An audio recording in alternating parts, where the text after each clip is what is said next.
Not streaming.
Right then, guys. I think we're all up and running this time. We are dropping a few frames at the moment, though. Quite a few frames. Which I don't want to be doing.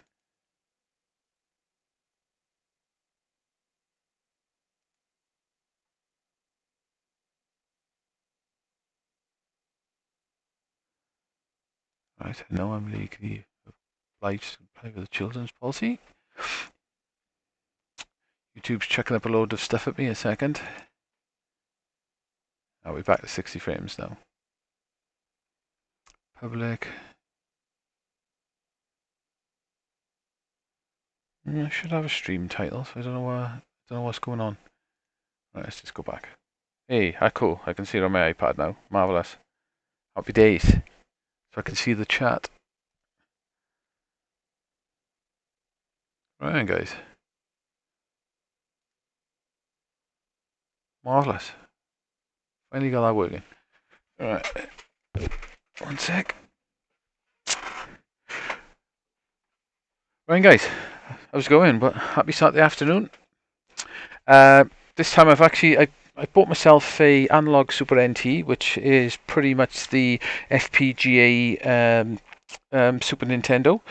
I've got the American version. I would have ideally liked the British or the Japanese looking version, but the American one don't look too bad actually, to be honest, which is quite nice. So this basically is a modern boutique version of the Super Nintendo. I have got the latest version of the jailbreak firmware on here, so I can play a lot of stuff actually off SD card, which is quite nice. And I do have a Super Game Boy 2 here with an EverDrive, so we'll try some Super Game Boy games out on this thing as well. So what I'll do first, I'll go through the menus, and then we'll just put a game up for now, and then I'll show you how all the video options and stuff work. I say I am uploading this in 720p, so I'm going to stick to 720p. This machine will do 1080p. So as you can see, you can the first option you get when you boot this thing up is the run cartridge, which is obviously put a cartridge in, you click it, and it runs the cartridge. Browse SD card. So if I click on that option, this goes to my SD card with all the lovely SNES stuff I've actually got on here. So I'm going to cancel back out of that. The next one, this machine comes with two. I don't know whether the second one's exclusive, to be honest, but it comes with two games. The first one is an exclusive, which is Super Turrican, the Director's Cut, which, from what I've been told and from what I've read as well, it is actually the full version of this game, other than the cut down version they had to do because they had to get it onto a 4 megabit cartridge. So I haven't actually played for that yet, so I don't know what actual differences are, but I really do love that game on the SNES anyway, so it's pretty cool. And you get Super Turrican 2. I don't think there's anything different with Super Turrican 2, to be honest. I think it's the same game, but I could be wrong, I don't know. You've got your settings options, which we'll get into them as soon as we actually get a game running. That's the best way to explain all that stuff. We've got a tools options, which gives you your copy NES. So pretty much you can put a SNES cartridge on the top and you can copy it to an SD card, which is quite a useful feature. Play specs, I'm not entirely sure what that does, to be honest. It goes to a memory card when I click on it. And you've got your cheat codes. So I will go back. So just for the elevator scenes is there. We'll start up Super Turrican Director's Cut. What pretty much you're going to be getting with this machine is a perfect Super Nintendo that's pretty much better than a Super Nintendo. So you're going to get your best picture, you're going to get your best sound. I say because this is modern as well, it supports, well, you can get the wireless pads for the original SNES actually, to be honest. But it's a full HDMI output. So on there's a couple of shortcuts you can do on this machine. If you hold up and press select, it'll actually restart the game, so like pressing the reset button. And if you press down and select, you go into the menus. So from the menus, you can go to settings, and I'll show you the video settings. So this machine covers pretty much all the video settings you're probably ever going to need for a HD telly. You've got your 480p 60, you've got your 720p 60, which I'm using because I like scan lines, and pretty much scan lines look best at 720p. You can use them at 1080 though, but they're not quite the same. You've got the 1080p 60 mode, so they're all your NTSC type modes, and then you've got your PAL modes. Like I said, most of the time you're going to be wanting to run this machine in NTSC, to be honest. I'm just going to click out this menu a second. Reason being, so we can really see what it's actually doing to the screen when I mess around with stuff. I'll start the game up and I'll pause it. Right, okay, cool. So let's go back into the menus. So you've got your PAL resolutions, which are your 56p, your 720p, and your 1080p. That sometimes might be useful if you put a PAL cartridge in this and that PAL cartridge maybe was optimized, for instance, like Mario Kart, or you get problems with picture glitching. You can change it back to the original PAL resolution. Apart from that, you're probably never ever going to use those that speeds, because PAL pretty much is 70% slower. So that's your video options. I say I'm not going to change them because I've got it all set up for 720p. Width and height. You can basically manual control the width and the height of the screen, so you can stretch the screen. So if I did that, you can stretch it out, and then I could basically do this, and I can stretch it. I can't stretch it up. In 1080p, you can actually get a full screen version, so you can set it up for full screen, but because I'm sure it's 720 and it's keeping the aspect ratio, I can't overstretch the vertical. But if you press start on these options, it will just randomly go through the various scaling options you've got. So you've got your 4.3 options for 16.9, 6.10, 4 times scale, 5 times scale, and a 2 times scale, and a 1-to-1. So we're going to stick with the 16.9, 4.3. You can change position. What that does is just move it around on screen. So you can do the same for the bottom scale as well. It's got various scales, so we're going to stick with a 3 times scale for that. And that should be a perfect aspect ratio for 4.3. But like I said, it's not overstretched. You will need to go into 1080p for that.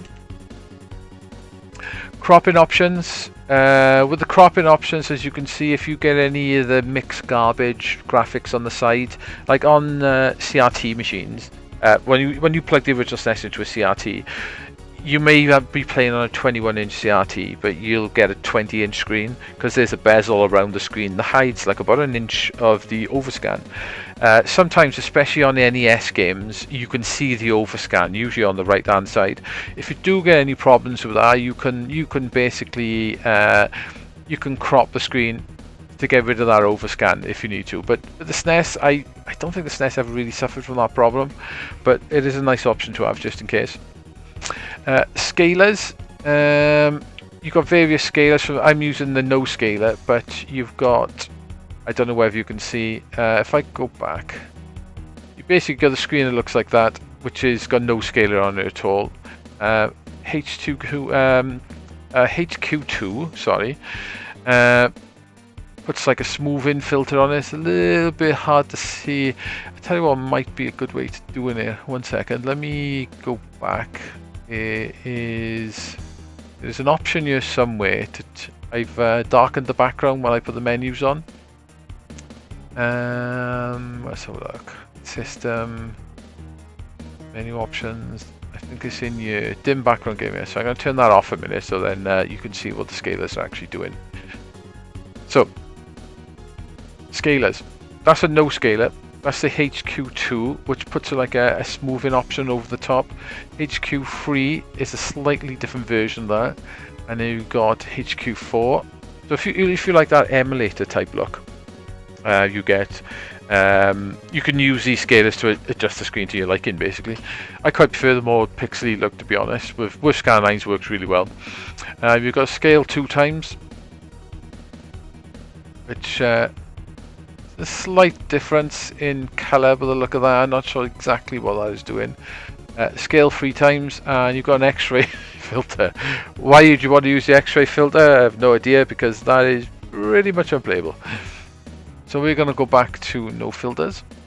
You can also, I disable an interpolation. So if I turn the interpolation back on, what that is, gives it a bit more of a smoother look. So if I click through the options now, you should see more of a difference between the different scales.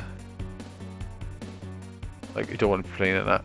So I'm going to turn the interpolation off, or interpolation, depends how you want to say it.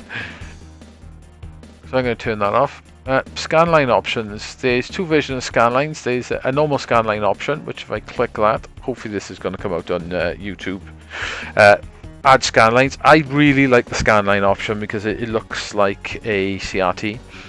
And I know a lot of people prefer the modern pixel, everything perfectly square pixels, and it looks, but I don't know, back in the day on CRTs, games never actually looked like that, because you had scan lines in between. I know they were designed like that on a graph sheet, basically, with the squares and the pixel art, as they call it. But when we actually seen it on CRTs, it never actually looked perfectly square. Everything looked nicely rounded off because of the scan lines.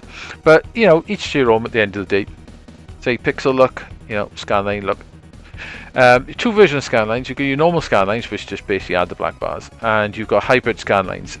This is a clever, slightly different version of scanlines. Pretty clever. What it does, it changes the intensity, like the darkness of the scanline, depending on the subpixels around where the scanline are. I haven't really used it. It does look a little bit different, and you know, maybe that might be a better way to use scanlines. I don't know. But I tend to use the normal scanlines. Scanline width, basically, you can make your scanlines really dark and really thick, or you can make hardly at all. I find 44 is quite nice. I don't like it when the scanlines are crazy dark. You've got scanline sub brightness, which basically you can, it brightens the screen up a little bit. I think this option does, compared to when you got it at max and you haven't got it at max. So that's the scanline options. Extra features, you've got the sprite limit, like the SNES had a 64 sprite limit on screen. You can click this and it'll override that sprite. Sometimes you get that flickery sprite. I gotta be honest, SNES never really suffered from that in most games I've ever played, but if you do, you can click that option and it will override that sprite limit. You got mode 5 and 6 interlace options, which I think that is something to do with the transparencies, but I'm not entirely sure exactly what that does. Obviously, interlace is interlacing the picture, is like in the picture together, so I'm not entirely sure what that option does. But the pseudo high-res blending, when the SNES used to do like transparency effects on a CRT, especially if you were using composite connection, you would see it would do an effect that made it look like it was all transparencies and stuff. Well, that effect doesn't quite work properly when you put stuff into HD. But if you leave that option ticked, you basically you get a perfect transparency effects. So we're going to leave that ticked. Buffered mode. This is to do with the way the SNES outputs, because I think the SNES output is something like 60.06 hertz, so it's not exactly a 60 hertz signal. A lot of consoles are like that; they're not exactly 60 hertz. This is where you get screen tearing. With fully buffed mode, you get a bit of input. You get a bit of input delay, which apparently is like it's not a constant input delay, which is a bit odd, but you get a bit of input delay, but it will sync the screen exactly to 60 hertz. Well, I think it syncs it exactly to where the SNES is, not 60 hertz, sorry, the 60.6. Only problem is you do get a little bit of like screen tearing. The same with the single buffer mode. Like it says there, see, original speed, no tearing, but more lag. So pretty much you get the original speed, you don't get any tearing, sorry, I take that back. But you get more lag on the actual controls. In single buffer mode, you do get a little bit of tearing towards the top. But you get a bit lower lag, or you can see the zero buffer mode, but what that does is adjusts the SNES to exactly 60 hertz. And to be honest, I'm just going to play in the zero buffer mode because a 0.6 speed difference over 10 minutes is probably just a frame, so I don't think it's really going to matter, to be honest. Color mode, which you can do limited range, you can do full range color. Full range, if your telly is compatible, you may as well. Lock gamma sliders. This means you can adjust the red, green and blue independently, but if you lock them, it just adjusts them all the time. I've changed it to 1.2, as you can see, 1.12, sorry. Just make it a little bit more colourful. The DAC options are analog cell, analog DAC, which plugs in the back and changes the HDMI into an old analog signal, so you can plug in a CRT. That's pretty much options for that. I haven't got one of them, so we're not going to use that. And the advanced mode just turns the advanced mode on and off, basically. And my screen changed size, which is a little bit odd. What you will have to remember though is when you change any settings in this, you need to save it. If you don't save it, you turn the machine off, turn it back on, and it'll go back to what it was originally. So I'm going to quickly just check my settings are all set back up as they were, which they're not, which is the 16.9, which I want. That's why I changed. Cropping should be nothing. I'm going to leave the scan lines off for the filters off because it's not like them anyway. I don't. Some of them are alright actually. I'm going to leave the scan lines off. Reason being that YouTube sometimes doesn't encode scan lines very good. So all the other options are basically as they were. So, since we're on Super Turrican, we'll unpause Super Turrican. We'll have a go. Oh, actually, there's a few more options actually we could get into. We'll unpause it to show. There is audio options as well. Actually, there's a lot more options going on here. So actually, so hang on, let me just pause it. Pause. Right, sorry, let me go back into all this. You've got audio options. You have a 3 decibel output cut. That literally you click it and it cuts the output volume, as you may hear. Handy if you just want to cut a game down a bit. Cartridge enable volume. What that does, if you've got a Super Game Boy, you have to click that cartridge enable volume because from audio from the actual cartridge is fed into the analog NT, the same as it would be on a SNES. With that, you don't get any sound, so you need to leave that off. You could probably turn it off if you're not using any extra cartridges. Swap left and right audio, which basically just swaps them around, so we'll leave that as it is. And you've got cartridge audio, so like if you put the Super Game Boy in and the volume's really loud, which it was when I plugged mine in, you can turn the volume down to match it more with the Super NT. In the system options, you have a lot of menu options. You can change skins, you can download them. I think you can download skins. You can change your highlighting styles, which pretty much makes the things flash and gives you that type of stuff. Or you swipe, it does that, or threads, it does that. So it changes the way you highlight. I quite like the solid highlight, to be honest. Highlight the color pretty much changes the highlighter color, which is pretty obvious. Magenta's funky. I'm going to go back to the light purple because it matches the front of the machine.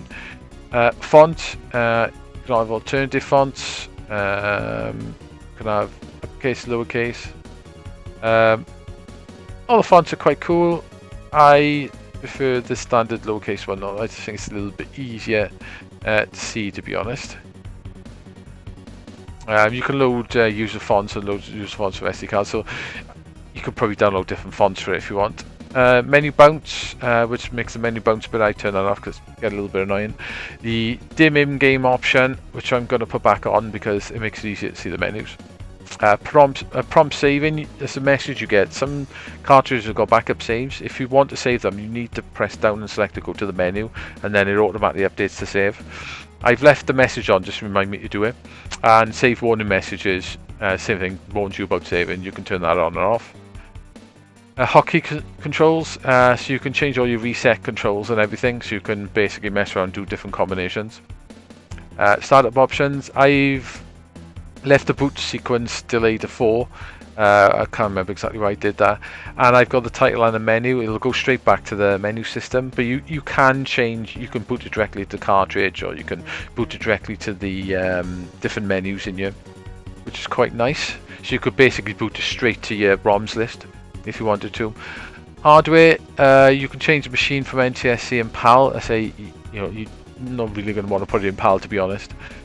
Launch system timings, you can mess around with that, and you can data pro compatibility. SD card speed you can change. I've got it on faster, so obviously if you've got faster SD card, it'll load faster. I'm modded with the debugs. LED options, there is an LED on the front of the machine, and you can basically mess around with it and change it to do different things. You can make it flash, you can make it change colours, you can change the colours on it, which is quite cool to have that little adjustment. But seeing as the machine is like a whitey colour with purple buttons like the American Super Nintendo, I've left the LED the same purple colour, which is quite nice. And then you've got about, just tells you about it, and Kevin Horton, the guy who designed this machine, and analog, and it tells you what version of firmware you've got and when it was updated. Say this is the latest version of the jailbroken firmware. Just a quick chat about that. When they come originally, they come pretty much standard with analog with a firmware, but you have to use your original cartridges. One sec.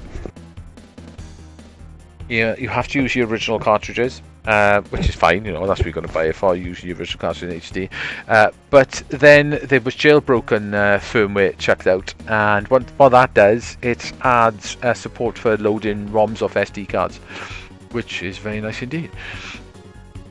And the tools options, we went through the tools options. So that's pretty much all the options, which is quite a lot of them, as you can see. So let's get into actually playing some games. So this is Super Turrican Director's Cut. This is one that was actually included with the machine. Like I say, I do love this game on the Super Nintendo. I think the music on this version of the SNES version is fantastic. So it was a nice bonus to chuck this on here, to be honest. I will have to play through this game again just to figure out what's all the extra stuff they put in. There's probably extra levels, I expect.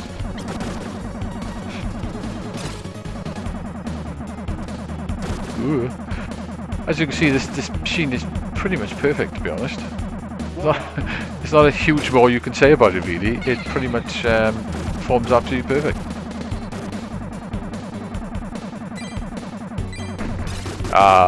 Hate this lightning bit, wind bit.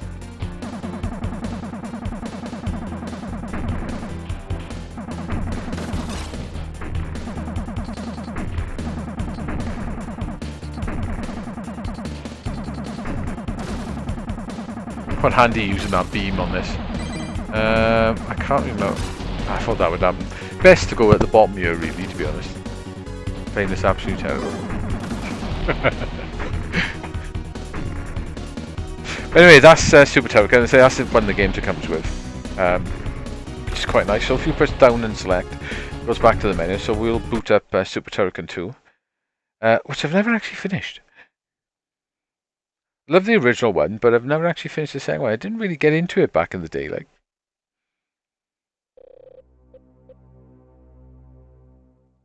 But it's quite nice the fact that I've actually put the two of them on you. Maybe they put rendering ranges on you as well, but I'm not sure if it was Factor 5 who did that. I know it was the guy who did the Turrican games made that. that game is worth silly money, and well, it's just not actually worth the silly money, to be totally honest. I have to play through this game as well, because I never did back in the day.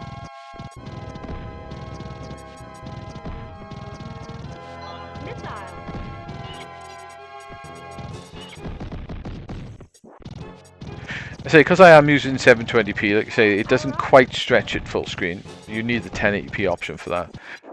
And the other thing, because I'm using 720p, it is going to depend on your scaler on your telly, because your telly's going to have to scale it up to 1080p, if you're using a 1080p set, of course, unless you're using the 4K one. So depending on how fast your telly is, you might be better off putting it in the 1080p option. Alright, so that's bomb on there. Right, let's grab.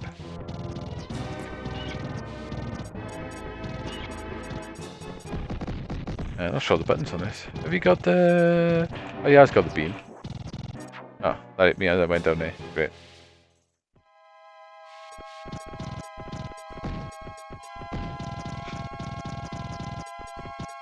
A little bit different on the button setup compared to the original one. Well, that's pretty beefy. Can you jump on enemies in this? I think you could on the other one. I'll have a look. No. No.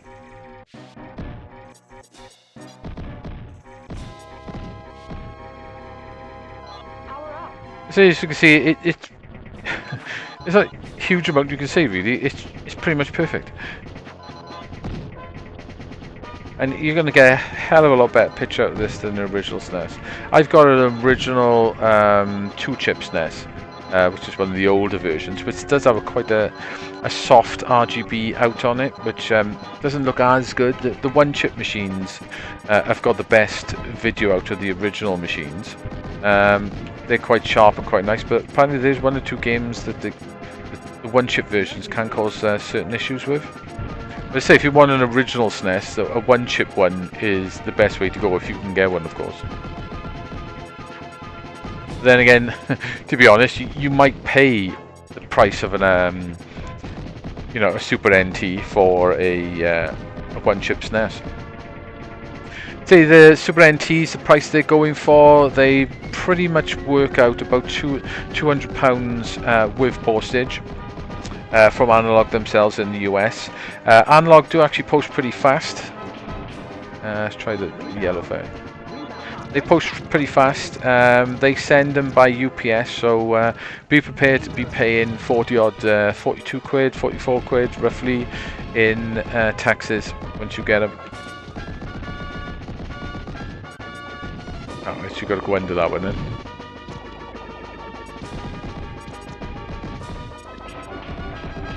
That actually work? No.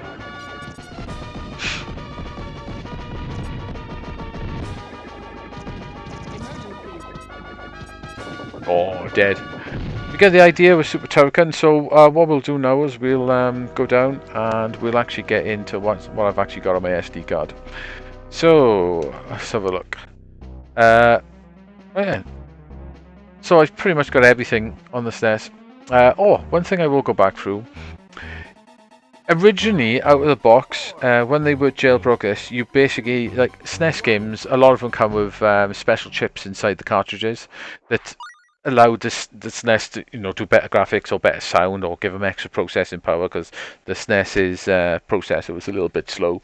I would say a little bit slow, it was really slow. So a lot of cartridges came with extra chips. When they originally dumped the firmware, is pretty much there's no extra chips supported on the FPGA, so you have to use the original cartridges. But with this update to the firmware, the latest one, they've added a load of support for the extra chips.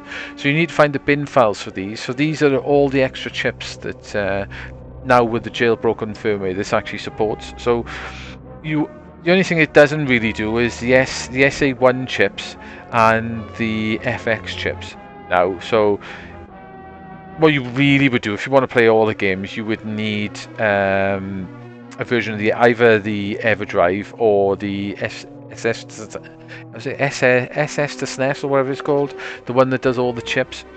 But they are adding all the extra chips, so hopefully they'll add the FX chips at some point. There'll be enough headroom on the FPGA to add them. So now it does the CX4, it does all the DSP chips, and it does the ST001 and the 0011. It also does the OC something chip, which is just used for one game, but I don't seem to have the bin file for that. I'll have to have a look for the bin file for that actually. I've actually probably got it on my SD card, to be honest.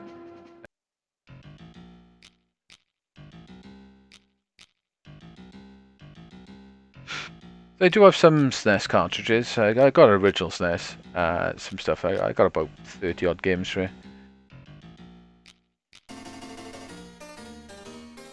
No problem, a lot of the good games on the SNES these days are starting to command huge prices. But nice music on this game. Say the SNES can do really fantastic music. Quite hard this game as well.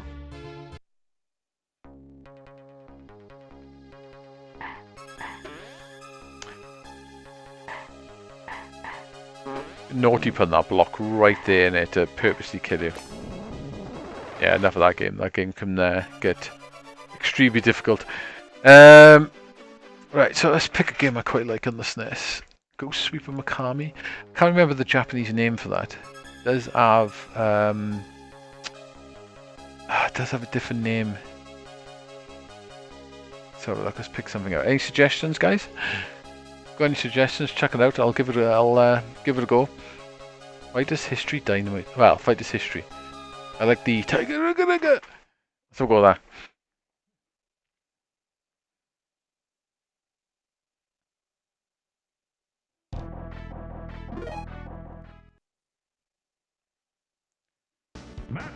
Matlock. I want Mitsurugi. Mitsurugi wins! Mitsuguchi, sorry. Close. Funny the speeches in this game. The Neo Geo version of this game is quite good as well. It's cheesy, but right.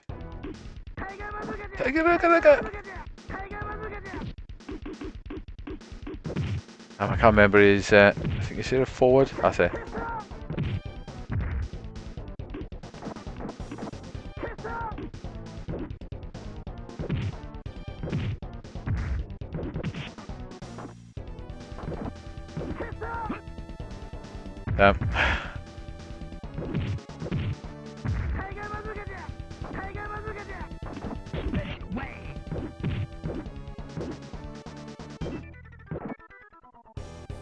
Oh, getting used to using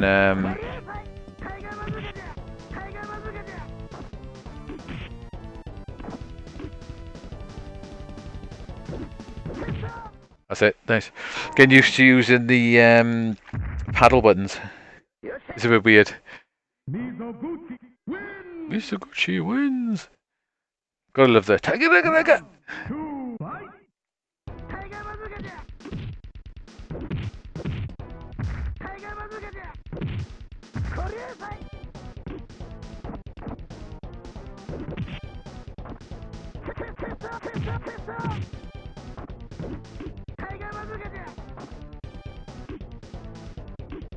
Oh.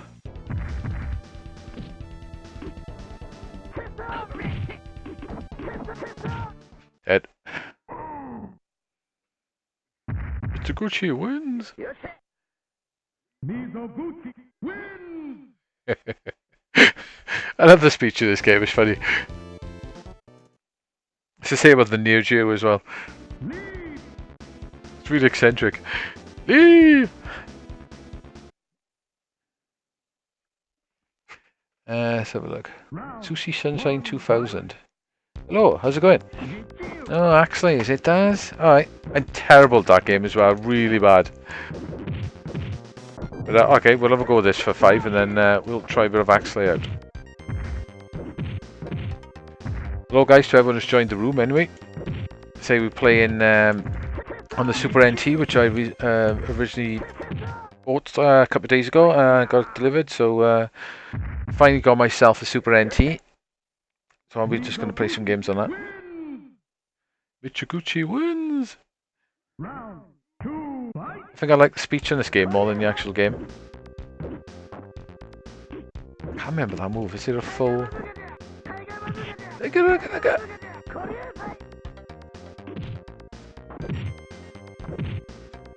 thought he was just going to carry on doing that then.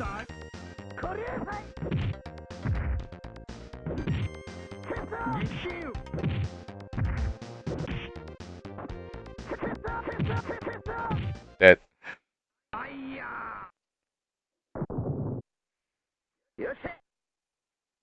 Yeah, it's not the best beat 'em up in the world, but it's quite funny. They did a sequel to it on the Neo Geo as well, Carno's Revenge or Fighting History Dynamite, same game basically. That's a mental game, that is. It's not the best beat 'em up in the world, but they still play competitions on it, and it's all about like you've got a feature where there's an item on you you can break your guard by breaking it, and that game's like a lot faster and a lot crazier. But it has all the cool speech.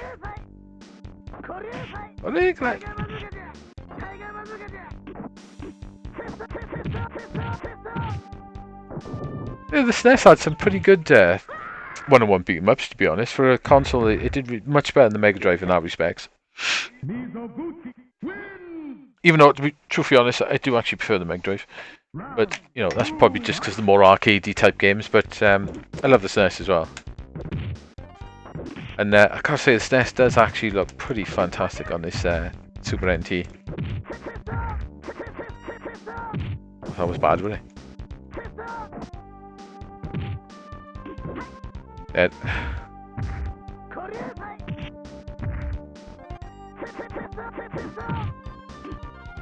Come on. She fell through. Oh, it's Fighter's History.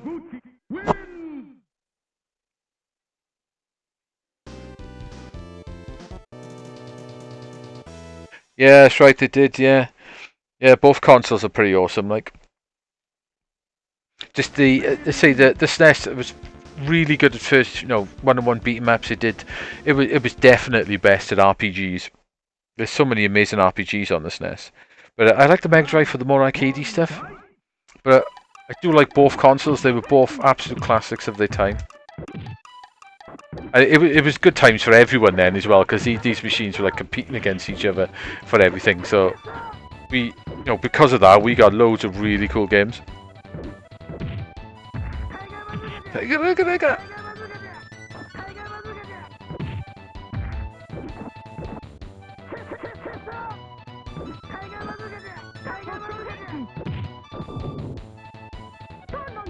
What was that, see?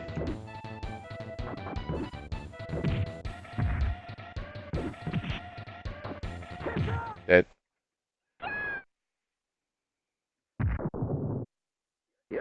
Oh, cool, a Mega Drive Mini. Nice, nice.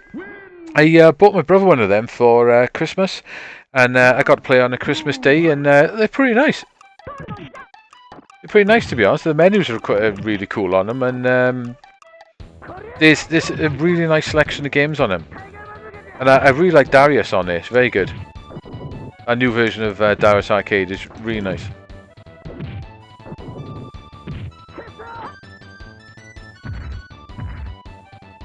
I suppose I'll have to pick myself up one of them eventually. Dead. The pads are really nice as well. It's really nicely made as well. It's like the PlayStation one. Unfortunately, the PlayStation one was a bit crappy out of the box, but Hacker is really good. But quality-wise, it was really nice, and the Mega Drive one is as well.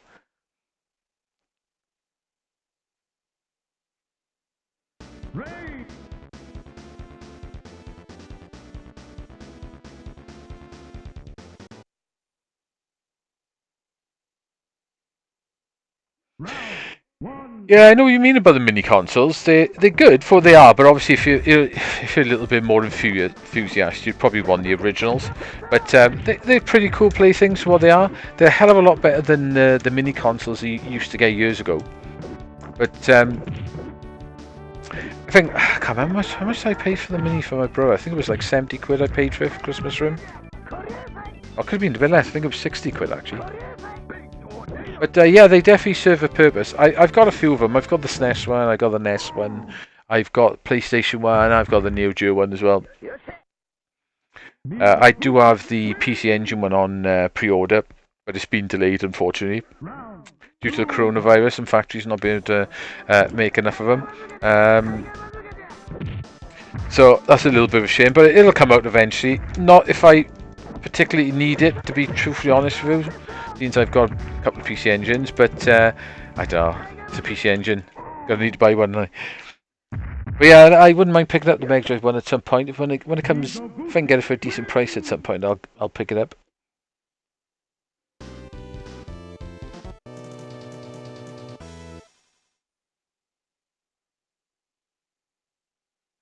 Yeah, I quite like the Mega Drive Mini Pad. I like the original pads anyway. I know the 6-button ones are nicer. If you did get hold of a Japanese one, it comes with the two 6-button pads, which is quite nice. But yeah, the 3-button pads are nice. They feel nice. I quite like them on the originals. Yeah, it works really well, the pad on it. It is nice quality.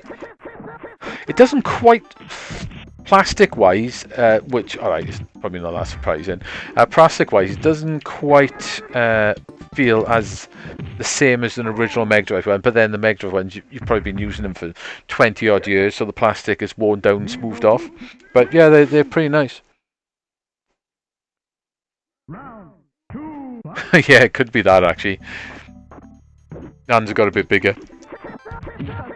I still like the Mega Drive pad though. I do rate the Mega Drive pad. Even the 3-button pad, I rate it really nice. It is a really nice pad. Kicked his ass in. Oh, I was going to get a perfect.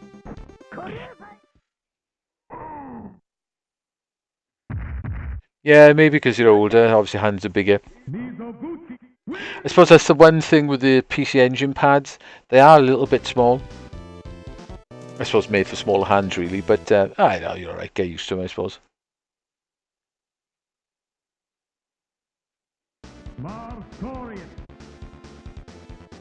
Yeah, I've seen the SNES minis have gone up quite a bit. Yeah, it's probably I say Nintendo didn't really want to make a lot of them. They just made it to keep their name relevant while they were making the Switch. Basically, it's the only reason they did the minis. Cool, they did though. You know, it definitely, as marketing wise, it definitely kept their name relevant. Nintendo were very clever like that. I got to give them that.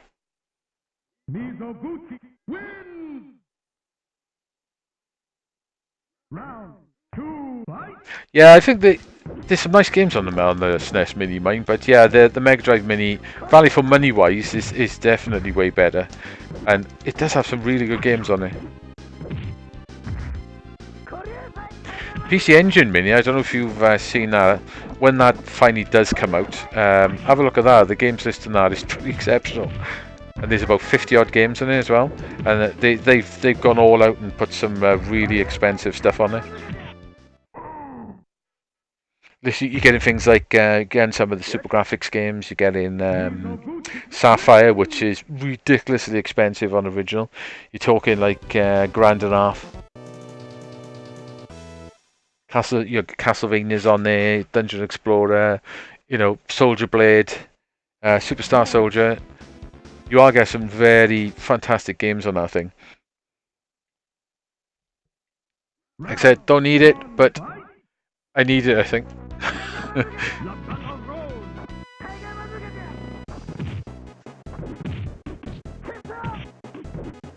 don't think he's saying piss off. Piss off! Never noticed that. Piss off! He's probably not saying that, mate, but... Piss off! Come on, take it! Dead.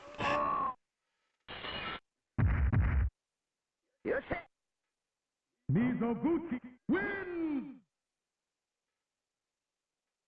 Round 2, fight!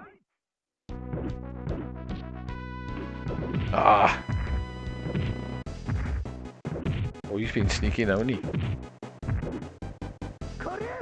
It's hard to get used to doing fireball moves on the... Quite sure I'm doing that.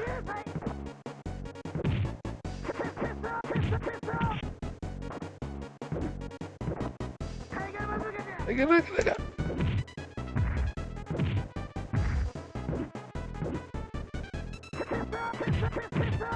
Dead.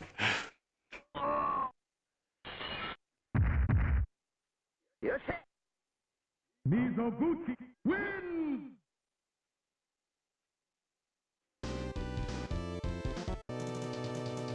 Yeah, I know what you're saying about the SNES one.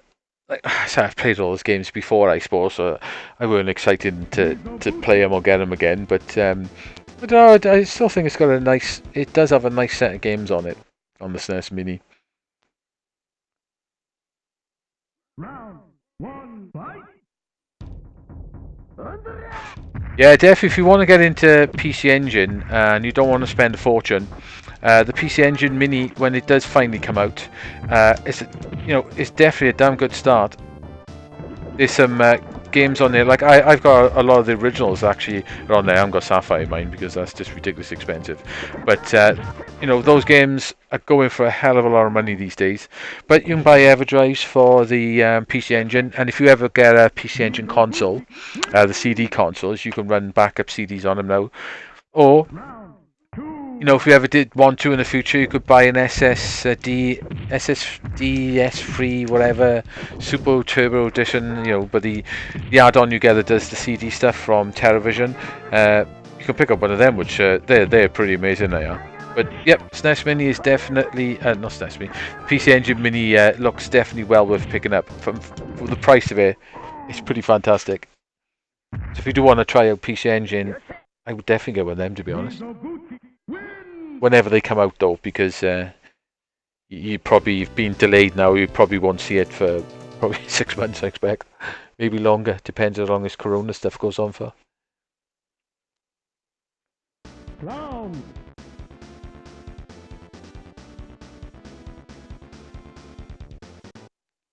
It could be cheese off. Cheese off. Cheese off.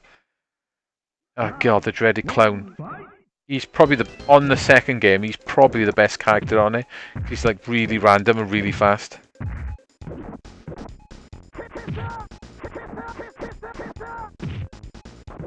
Oh.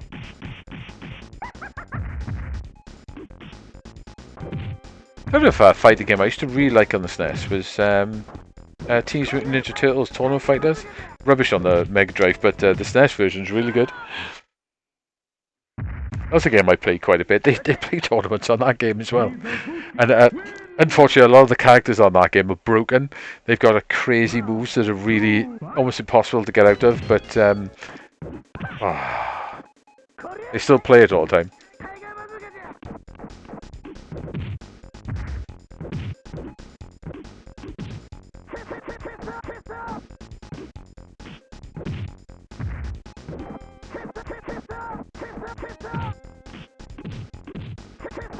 Trap him in the corner.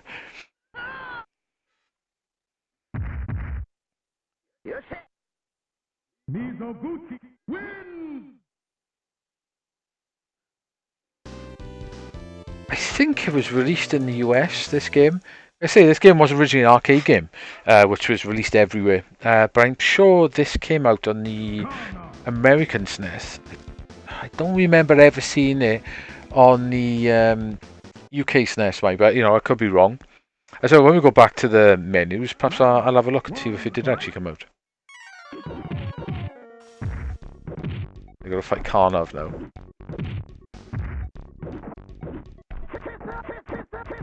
So that's why they call this Karnov's Revenge, because Karnov is probably the last boss, isn't he?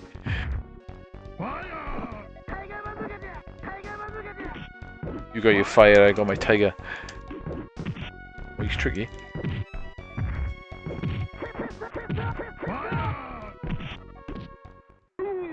Those flashing bits as well, if you knock them off, the characters become really weak. They might have removed the piss off, but I don't think so. Piss off, piss off.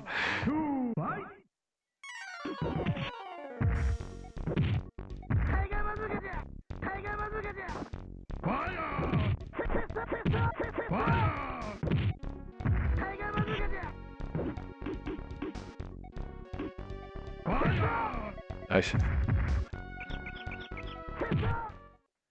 Yep. Kick straight to the head. Game over.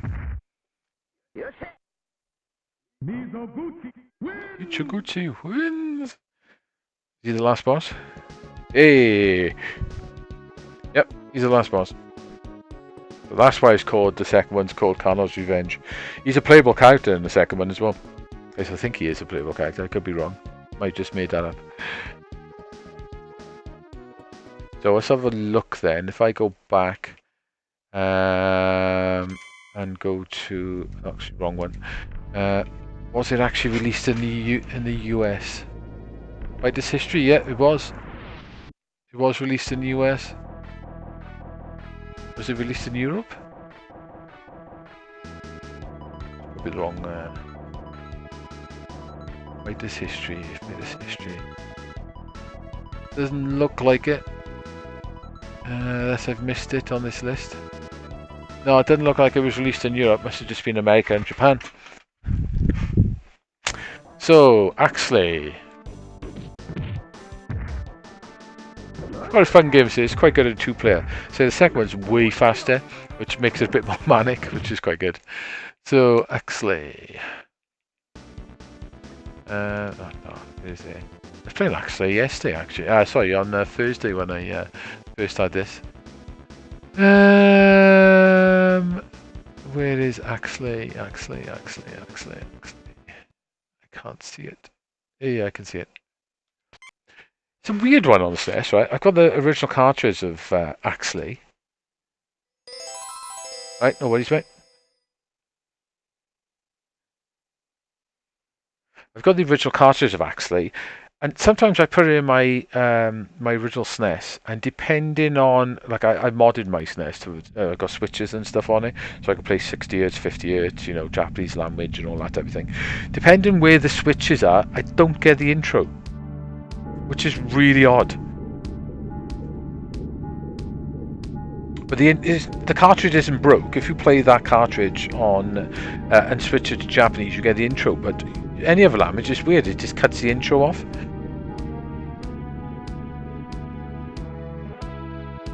Right. So Axley, I'm not overly fussed on Axley.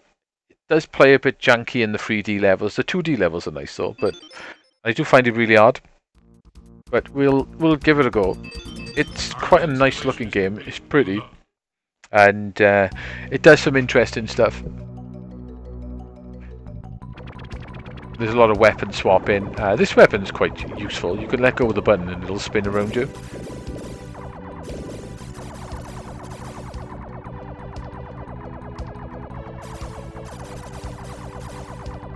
Got some nice music on this game as well. It's a bit weird that when you let go, it sort of forces you back to the middle of the screen. That takes sort of, that's, damn. That takes a little bit to get used to. Like I said, I'm not particularly very good at this game.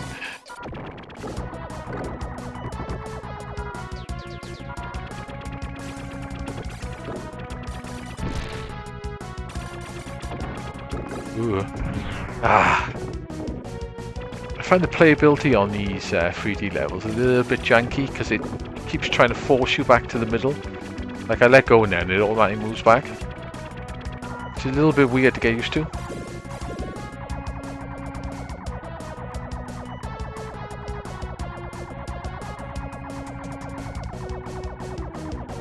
Pretty game though.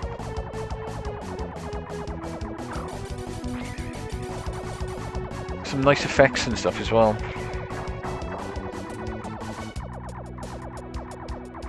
There is a Mega Drive like homebrew game, but somebody tried to pull off the effects actually in this game. It actually pulls you off really well. It's just a demo though, you know what I mean? You can't. It's not really that playable, but it shows this effect. I can't remember what the demo was now, what it was called.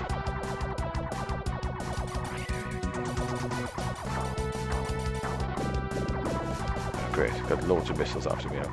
You gotta like hold yourself in the corner. It's a bit weird. The playability.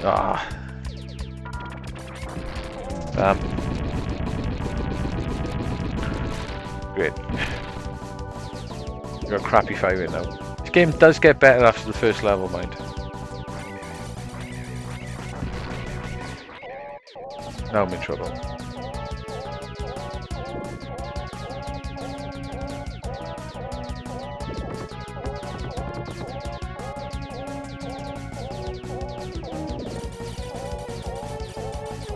Ooh, that was silly. Yep, like I said, I'm pretty rubbish at this game.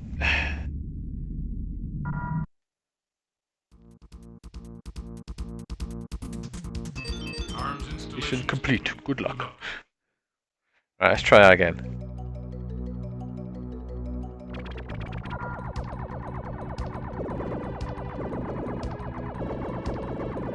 Never actually finished this game.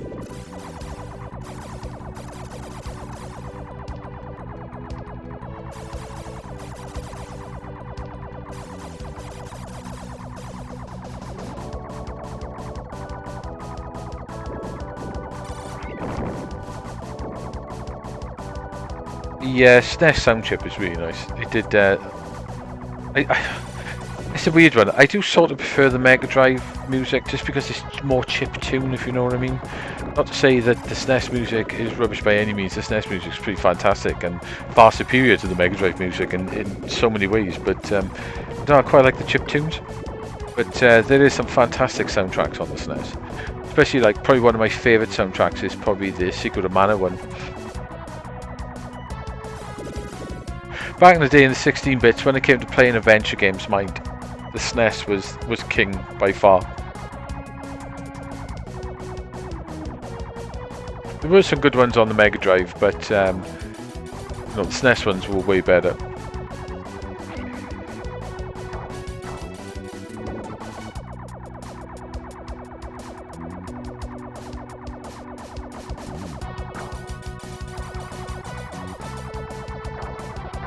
Ooh.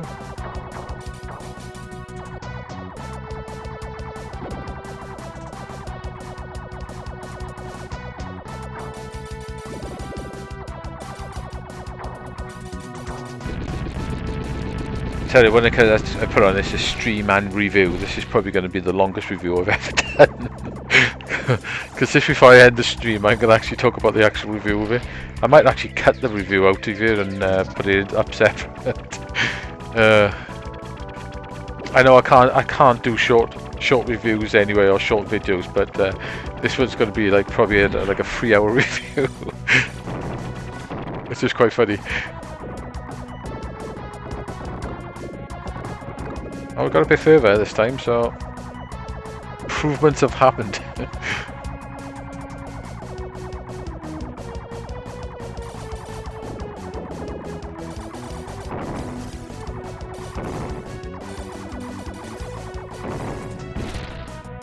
There is sort of different routes you can go for this, depending on where you position yourself.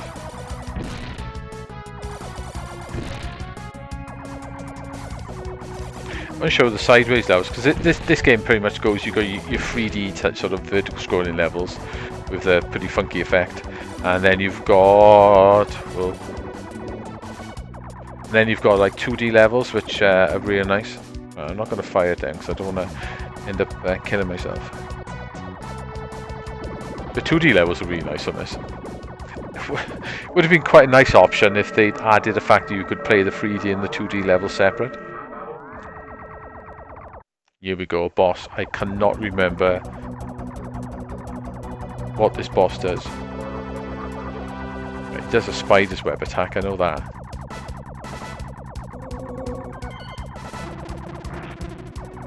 Slows me down.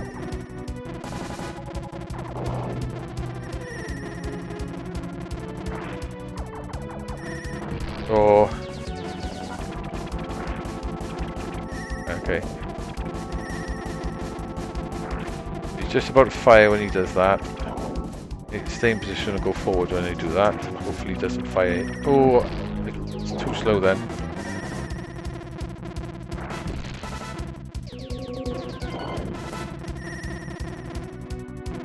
Ooh.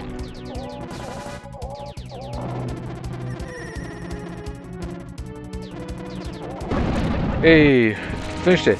Thank God for that.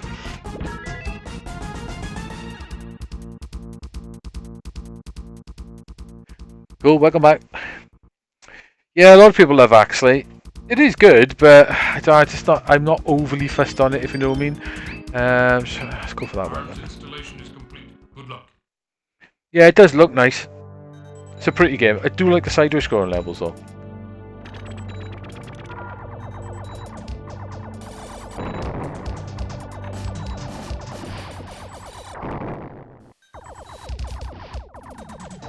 One thing I will say though, I did like it enough to go out and actually buy this game. So I have actually got the original of this.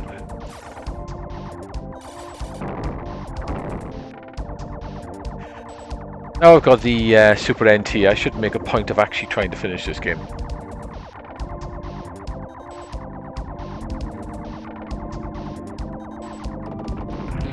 Oh, door shut behind me. Where's nobody?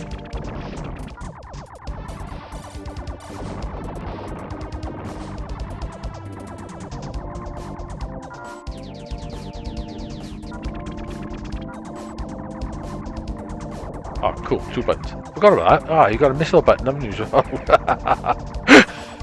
Oh, I forgot about that. There is 2 buttons you can hold down.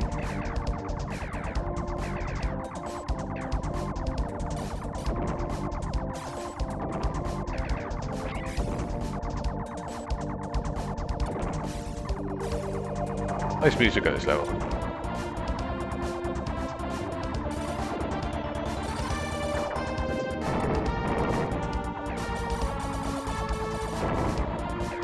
I say, look at the chat. It's gonna. I'm gonna have to do it now and then. It's gonna be hard to look at chat and play this at the same time.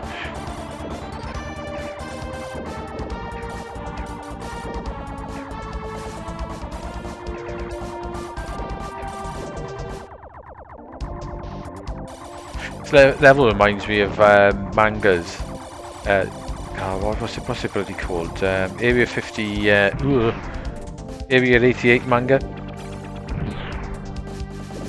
Oh, there's another manga. I can't remember the name of it.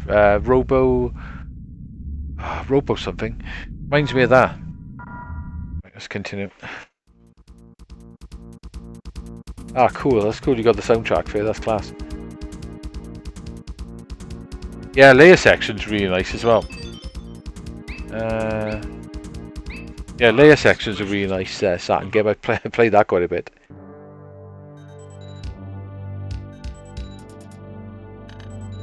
Yeah, I'm really into video game soundtracks, especially shoot 'em ups. They've got some fantastic soundtracks.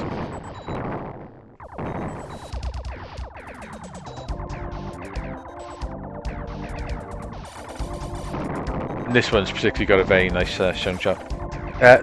SNES shoot 'em ups. There are some good shoot 'em ups on the SNES, but obviously the only problem with the SNES was the I didn't expect it to do that. Was the speed of the processor. It did suffer a little bit when it comes to shoot 'em ups with that type of thing. Especially when the Mega Drive and PC Engine were amazing at shoot 'em ups. With the faster processing, I suppose. But it didn't look as good as the SNES shoot 'em ups, there is that.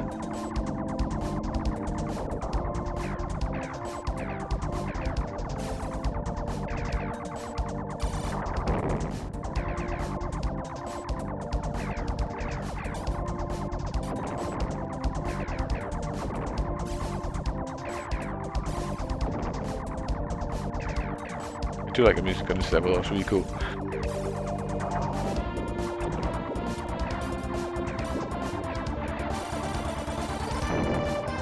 I think Daz, you said you bought the soundtrack for this, didn't you, when you were in Japan? I'm sure you mentioned it to me when we were there.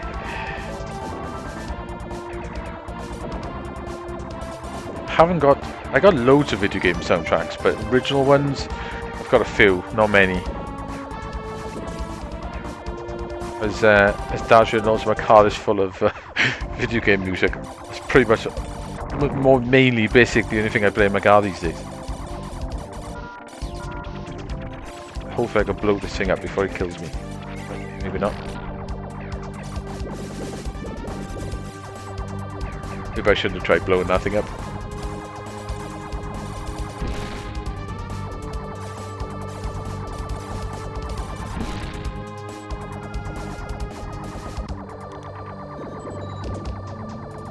do like a 2D levels on this game though.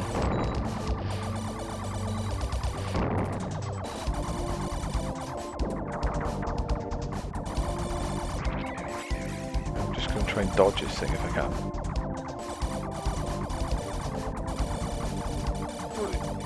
Green bloody things would bugger off.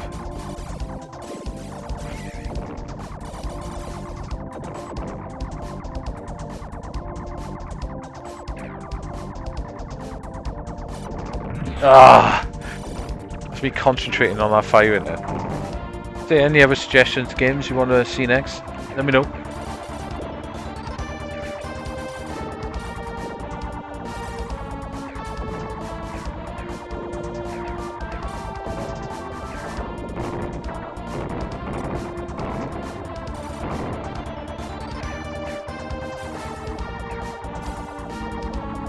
I'm going to have to get through this door quick and it's going to shut again. What's happening in the chat? 1 second, guys. Oh, I love, but this is definitely a bullet hell shooter, but I love bullet hell shooters. Massively into them. Robocop. There is a Robocop versus Terminator, I think, on the SNES, and it's pretty terrible.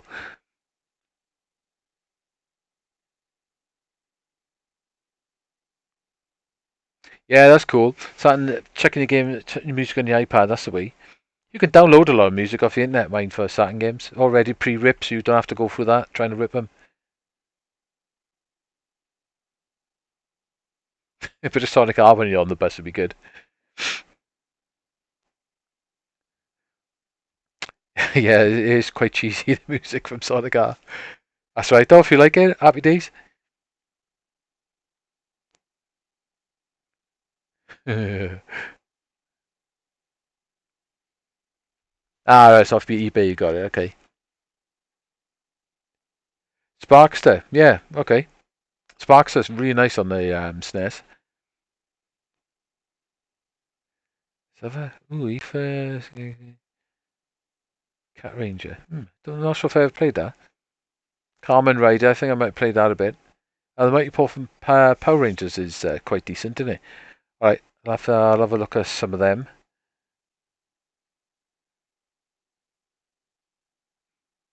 That's cool. Played that new Power Rangers beat 'em up. That's pretty nice, that is.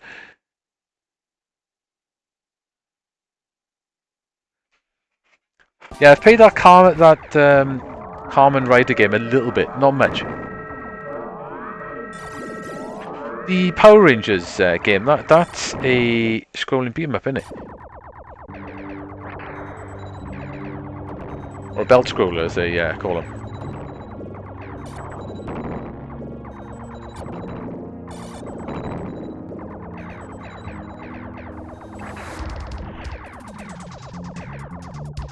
Is this a boss come up? Is this like a walker boss, if I remember rightly? Or did I just dream that? Might have dreamt it. Oh no, I didn't.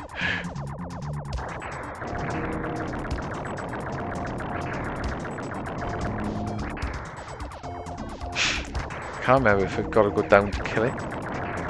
Yeah, I think it's protected, isn't it?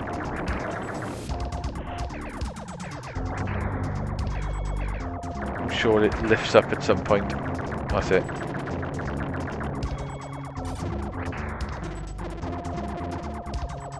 Oh, that was silly. Trap me in the corner then. Right, do I continue at the boss? If not, we'll swap games. Arms installation is complete. Good luck. Do we near the boss maybe? Come on, near the boss. Right at the beginning.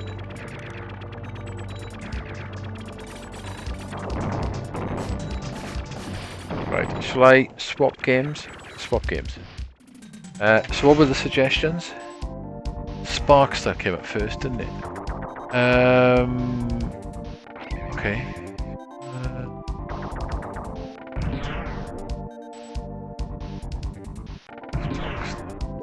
I used to have the original Sparkster.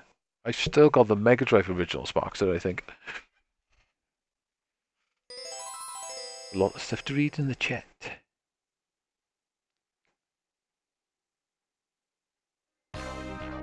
No, I think the was that Power Rangers game on the Switch.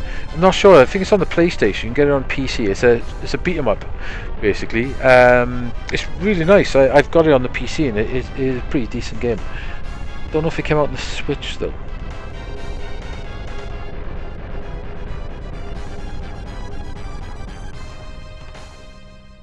Alright, okay.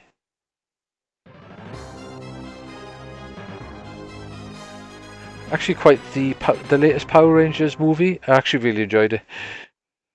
I thought it was actually pretty good.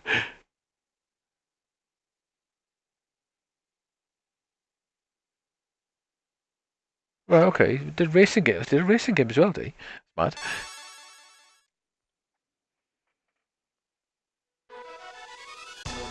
Ah, Power Rangers Battle for the Grid. That's it.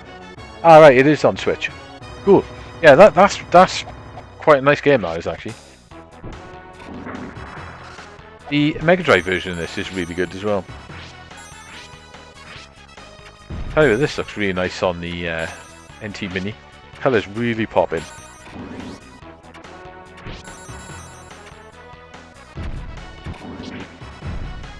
The effect is nice.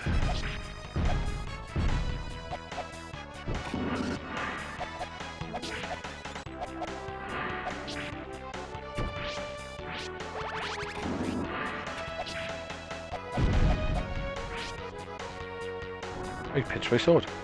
Lost it. I can't remember which version is actually better, the SNES one or the Mega Drive one.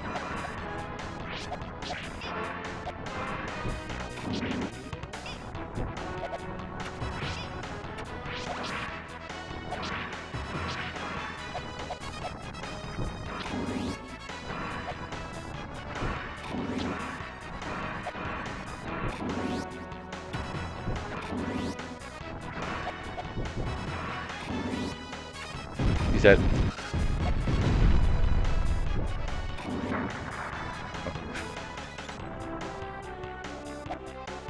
I know the SNES one looks better.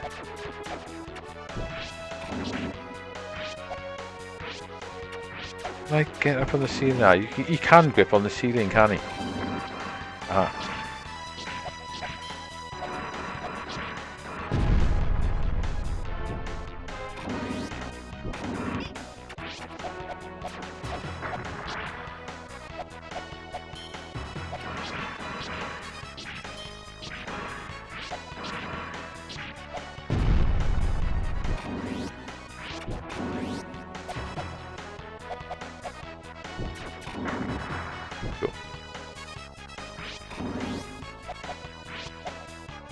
What do we get in here?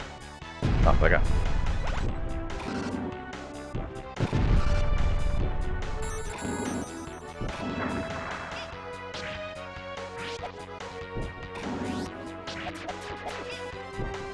What a fast game, Sparks there. The blast processing on the SNES.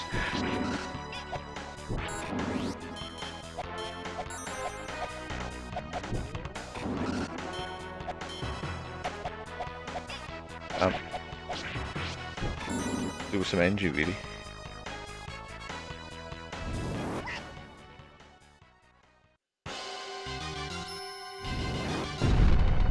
Ooh, he's big.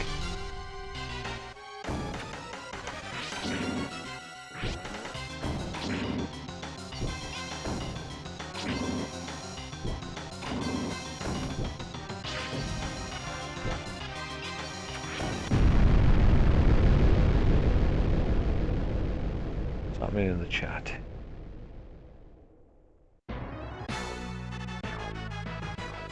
Oh, okay. That's mad. There's a racing game. I've never actually seen that.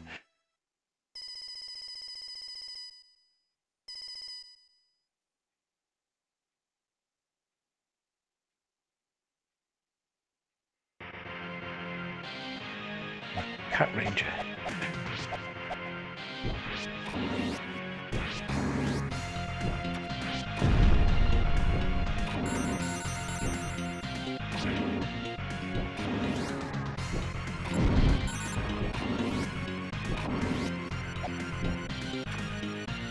The Mega Drive version has got some really nice sort of multi-part. Oh, damn. Multi-part bosses and stuff.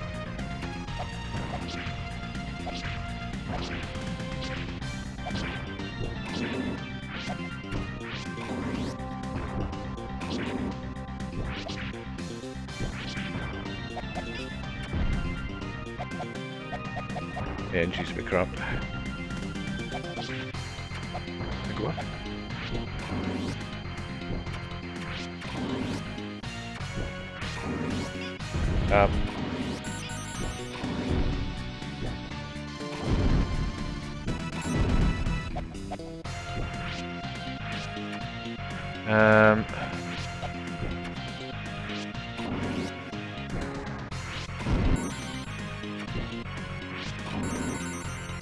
We're trying to work out what dead. Trying to work out which is the best route in this. Oh, I started right back at the beginning as well.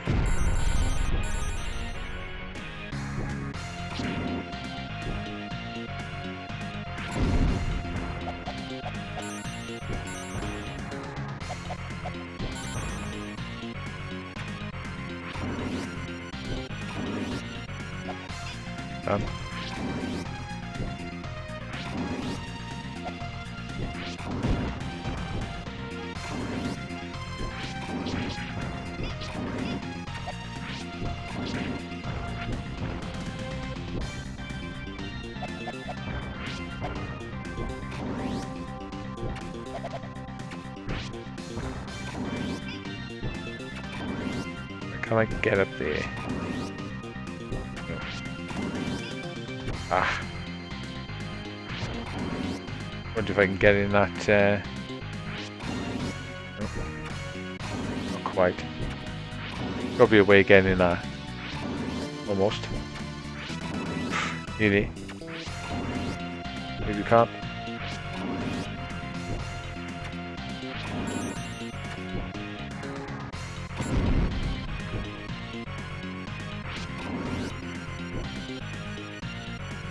Damn.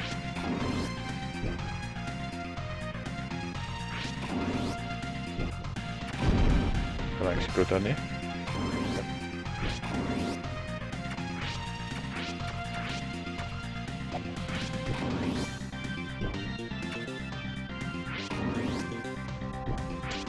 Come on.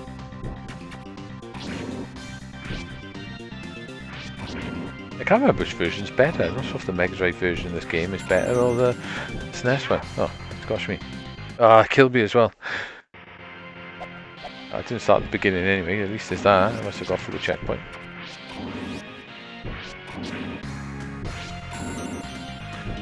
Bit naughty putting that right there, isn't it? Ah, it kills you instantly as well. Ah. Right, all those games you were talking about. Let me find it in the chat.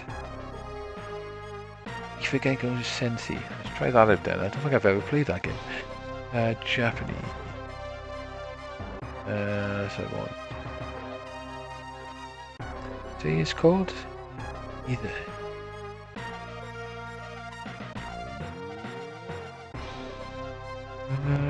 Can't find it. Why isn't it on you?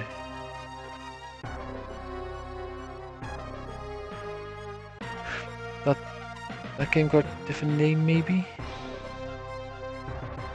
Gekashu Sensi. Cat Ranger. Is it just called Cat Ranger, maybe?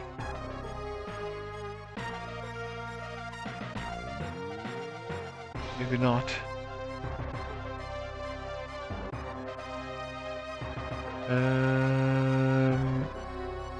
Okay, other regions, no. That Power Rangers game came out on American. Sushi Sunshine 2, was it? Alright, it's a K. Right, okay.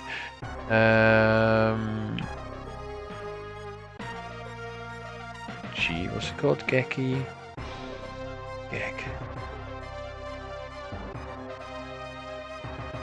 Then say Car Ranger, that's it, is it?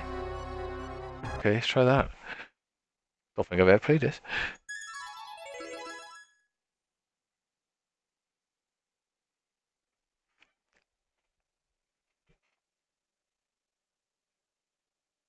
Ah, it don't work. Or does it work? Usually, if it doesn't support the cartridge, it'll say unsupported. Alright, okay. Ah, it didn't work. Okay, is there another version of this game? No. Try again. Yeah, it normally says unsupported cartridge if it doesn't work. Maybe either the ROM. Maybe the ROM I got's a bit duff. Alright, no, maybe it's a bit duff. Oh, Cat Ranger, I want to play it now.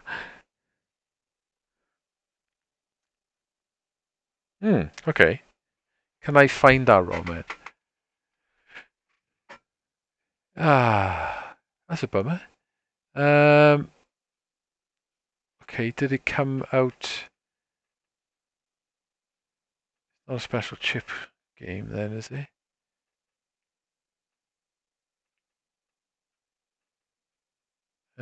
Is it a hack version of it, maybe?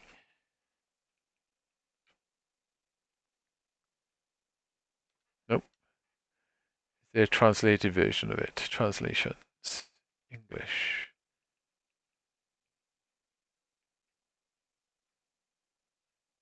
Oh, close. Someone's translated a wrestling game. Okay, no. Maybe not. Maybe it doesn't work.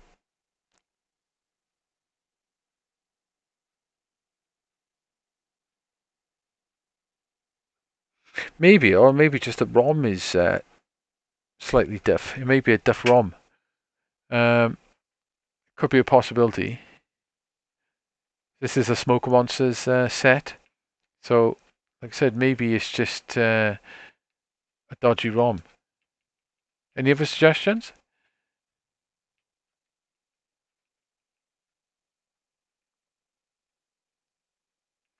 Goldman.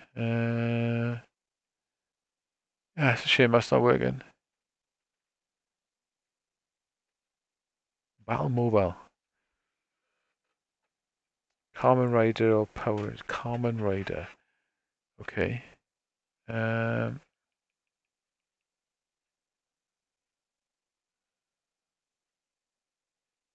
Rider SD, is it? Let's go for that one. Oops. I may have played this before, possibly. Possible. Well, I'll try and get that ROM and try and dump that ROM on the SD card. Let's see if I can get it working.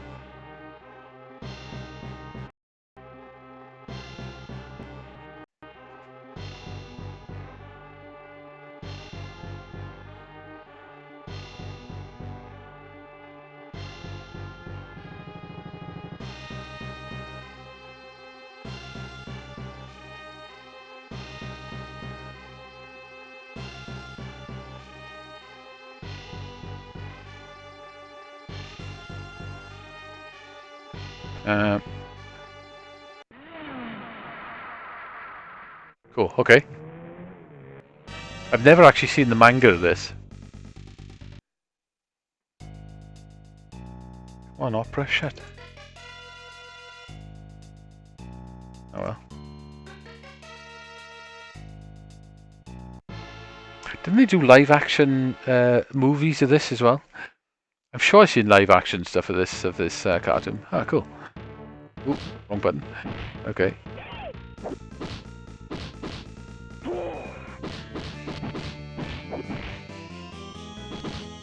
Looks funny. Right, okay, any other buttons? Oh, that's a special. Ooh. Got some transformation. Oh yeah! Now we're kicking ass. Oh, he kicks ass now. Right, okay, so ooh. Ooh, that's punch as well, isn't it?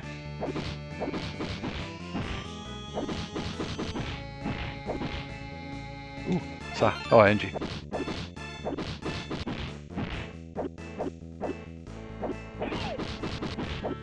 Got two buttons together as a move. Ooh. Oh, you can run. Cool. You run attacks? Oh, you can. Oh, yeah.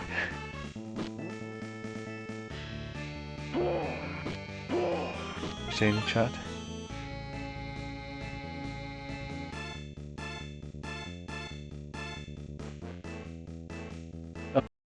advanced powers. Ah, nice anti-hero type thing going on. Worst fly kick ever, I know. It's quite funny, isn't it? So he's an anti-hero, let's go.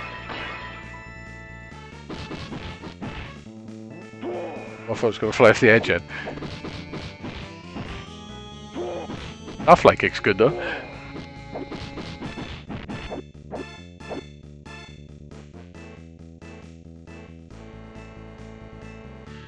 I want to see the other game now. It's very hard to hit anything with it. Oh, get my ass kicked. Get up there. Oh, you can do a jump attack.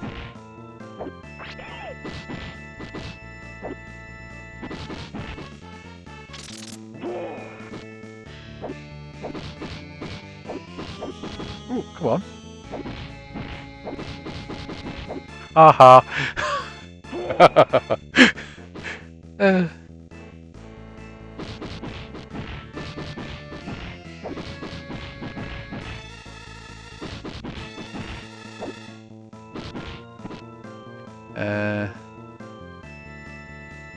Cool.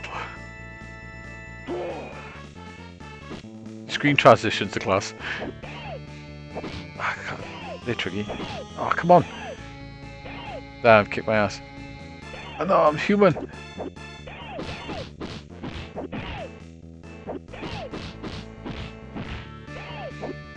Wait. Oh, club me.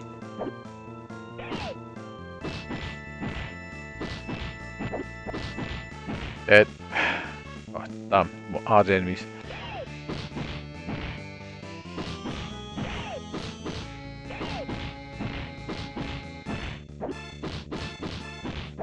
He does. Steve would love this. He'd be all over it. What is he?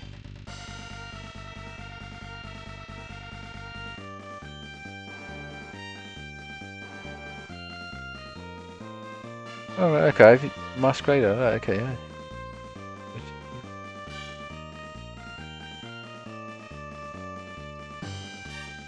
Cool.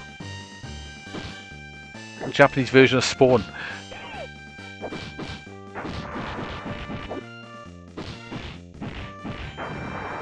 Oh, you got a crap run. You haven't got a run attack in human form then.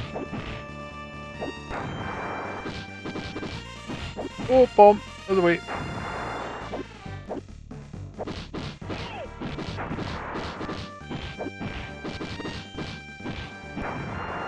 I love that jump kick. Actually, alright in human form. Actually, kicks ass. Oh, that's it. Gotta kill the giant lizard. Ah, damn it! That giant lizard's hard. Should use my powers. Here we go.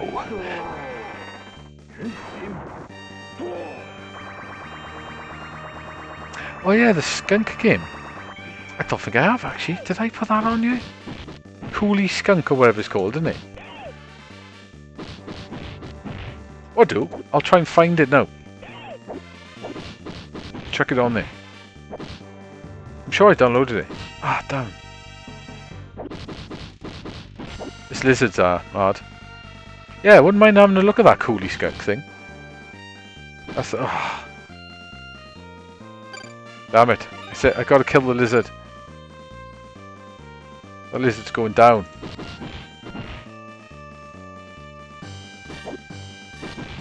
A jump kick is absolutely a jump kick's useless. It's handy for getting over stuff though. Uh-huh. What? I can't grab him, does I?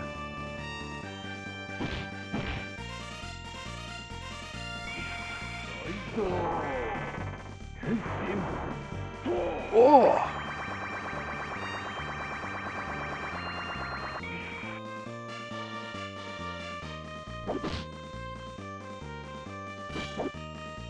Oh, you swine.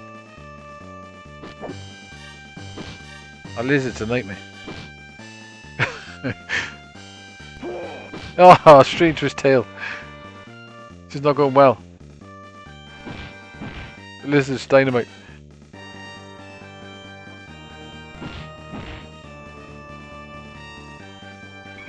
Try the run attack on him. Okay, Coolie Skunk. English translation.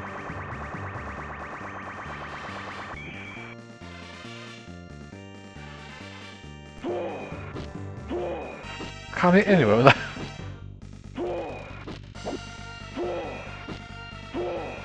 The jump attack's useless.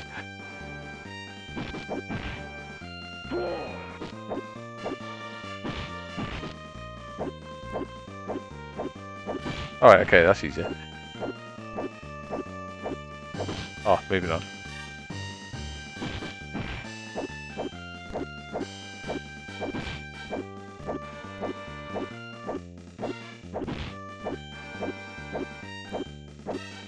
So if I push X again, does that transform? Oh, you swine.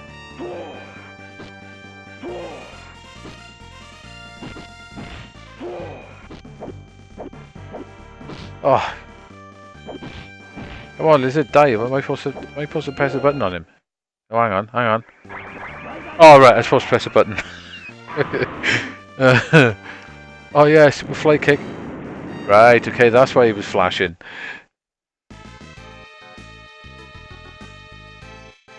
Now we cook up a gas.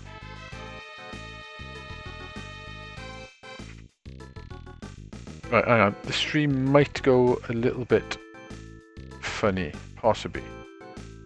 So I'm gonna quick search around the net a second. Might drop some frames here.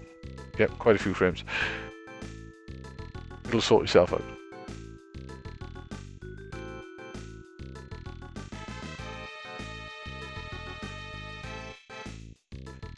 Yeah, I got a really old PC, so unfortunately, it does struggle a little bit.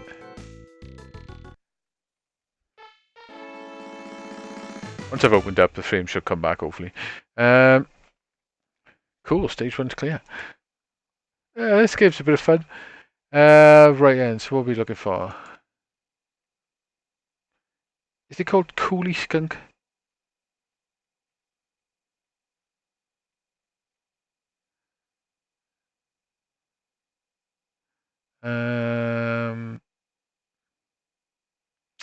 Maybe SNES ROMs aren't going to be quite hard to find.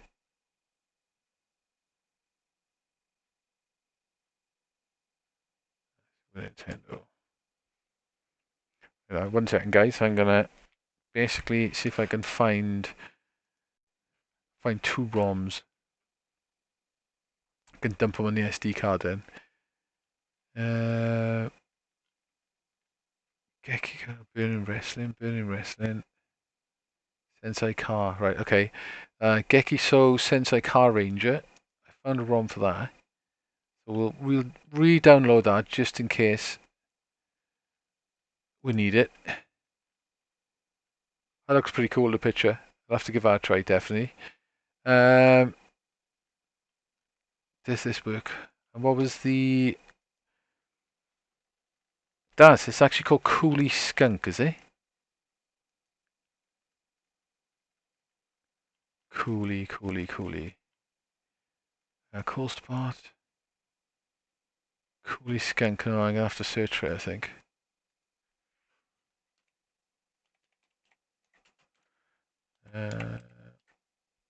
Coolie Skunk.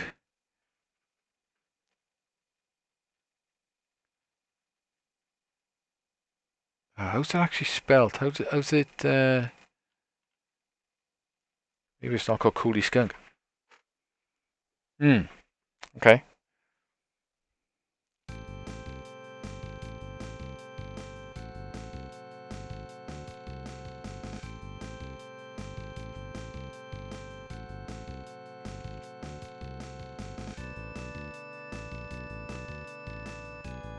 So you got a level select, that was it. Coolie Skunk.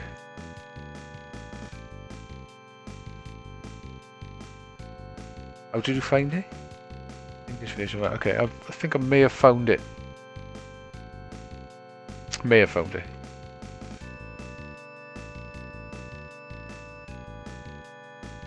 One second, guys. So let me see if I can figure out how to get Coolie Skunk.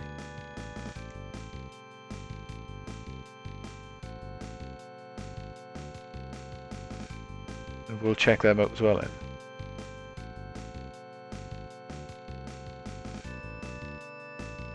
Retro RGB. You got a link to download for it. 25 years, Coolie Skunk. Download ROM external link. Right, okay. May have it shortly. Aha, I found it. I found it.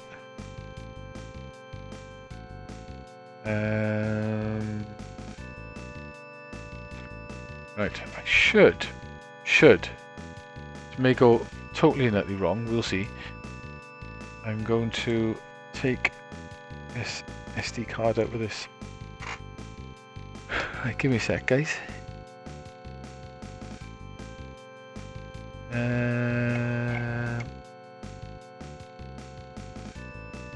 See if I can get those two ROMs going now. I've got them. So you can just dump them on.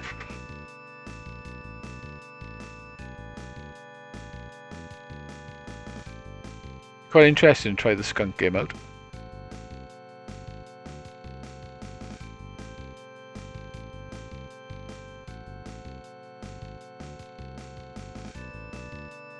Almost there, almost there. Like Star Wars. Keep it on target.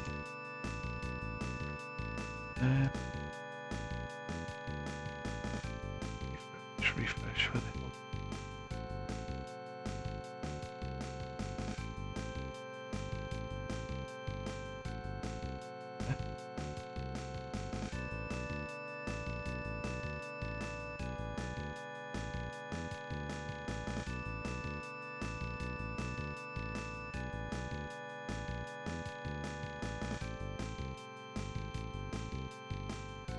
Well, I've unzipped them. I don't know where they've unzipped to.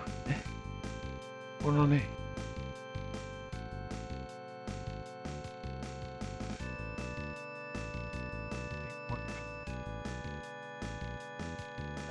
Okay, that's weird. Oh, I got them. Cool. Right, so Japanese games.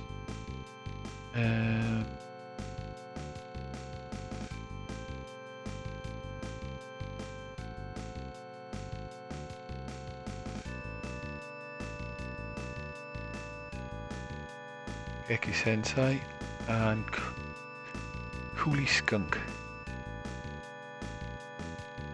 Oh, why am I deleted?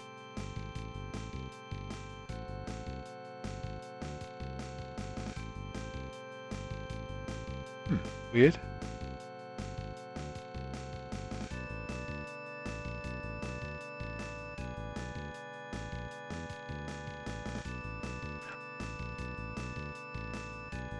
No idea what my PC's doing at the moment. It's going crazy, I think.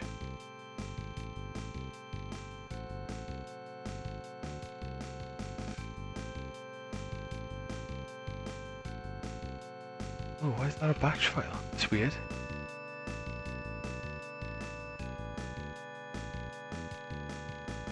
It's quite odd, that Coolie Spunk. That sounded really wrong. Yes, I don't even know what file that is.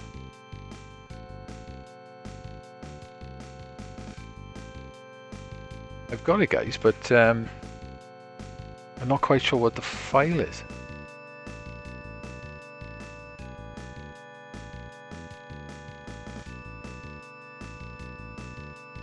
Is it actually a SNES game?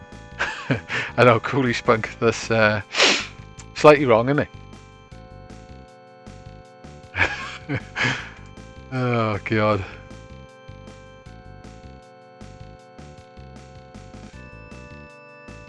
Right, there it is. So if I unzip that. Yeah, it's got some weird files inside it. Right, Coolie Skunk. Read me. What have I got to do? One of Coolie Skunk.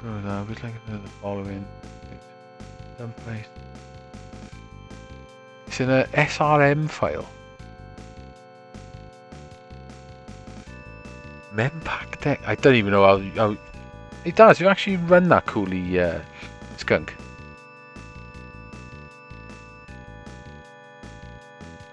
Because it doesn't actually look like... That's a Stellarview game. Right, okay. Maybe I've got to dump that in the Stellarview folder. 1 second. Stellarview. Ah, they are SMC files. Eh? Doesn't even look. It doesn't even look like a ROM name. It's weird. Alright, I'll just dump the ROM in there.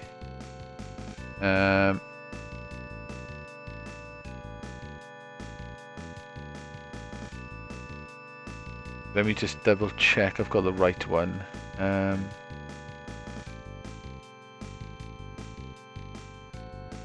it's definitely the one to the ROM. Yep, that's definitely it. Okay, let's check our back in here then. Don't know if I may need to reset the machine. Right.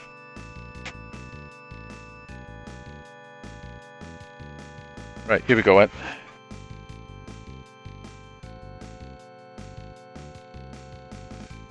I may need to turn. I'm going to turn the machine off, turn it back on a minute, just so it reads the contents of the SD card.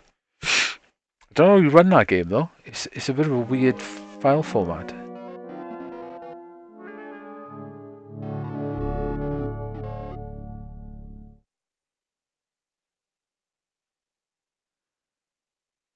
Subject writer. Compressed. How compressed? Yep. How the hell do you run it?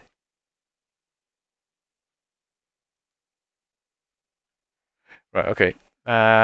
So I've tried that Geki game. So I've re-downloaded that and dumped it in this folder. So we'll try that first and see if I can get that to work.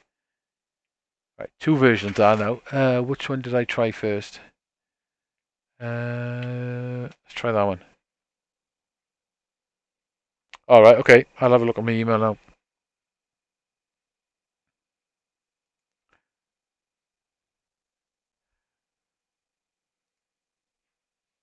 Right, that one didn't work. So let's try that one.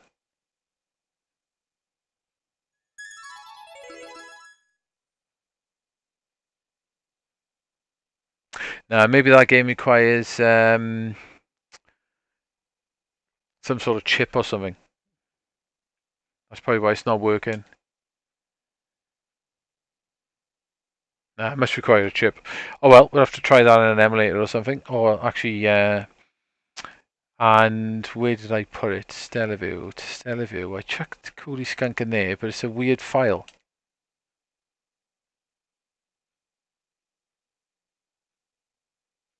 No, it's not that.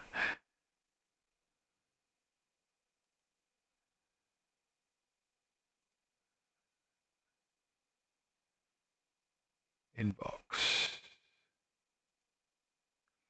Just sort of my emails. Right, okay, that's not working as is either. Impact that. Yeah, it's a weird folder thing that is. Right, anyway, what were the other games you mentioned? Kamen Rider Black. Right, let's just pick something random entry. Oh, I tell you, I like Stellarview games. If I can find it. It's a really fun Stellarview game. If I can find it. Kaizo, that's it. Kaizo Shoujin Shubu 10. Long name. Hopefully this is just the ROM that goes straight into it. Yeah. While I'm waiting for my emails to sort this stuff out. It was an interesting concept, especially back in the day when, you know, there was nothing really like that. Yeah, I think satellite internet is really expensive even to this day.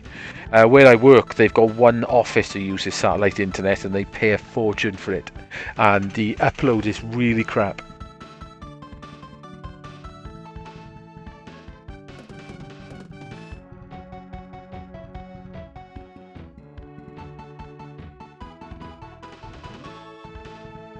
Power Rangers. Alright, I'll show you this game. If you ever get a chance to play this game, it's one of the Biberman games. This is probably the second best one actually. This is actually pretty good fun. I'll have a look for Power Rangers then while I'm waiting for my emails to come through. Which email address did you send it to, Daz? The Sky one?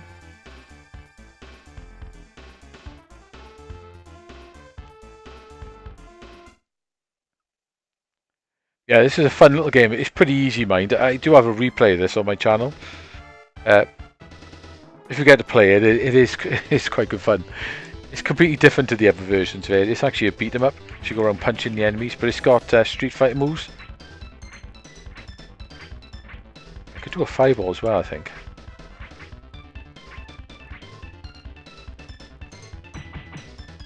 It's quite a fun little action game.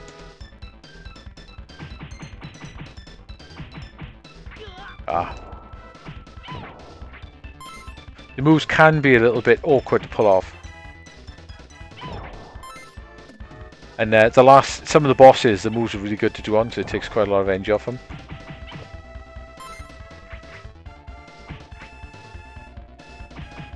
And this game does have a good jump kick.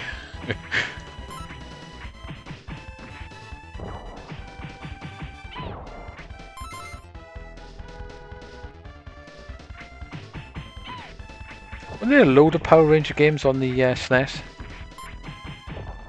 Yeah, have the uppercut, baby. 2 characters in this as well, and this is 2-player.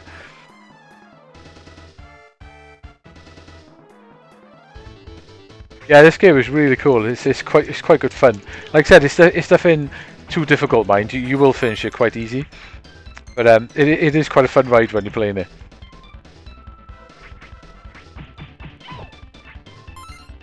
Need some energy. Ah, energy, marvelous. I'm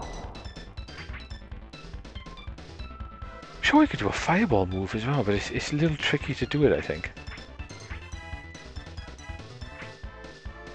Oh, it's a charge, I think. That's it, I remember. The fireball move's really good as well.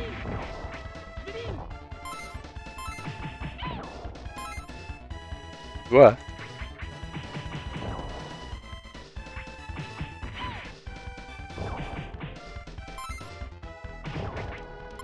Fireball move's really good on some of the bosses.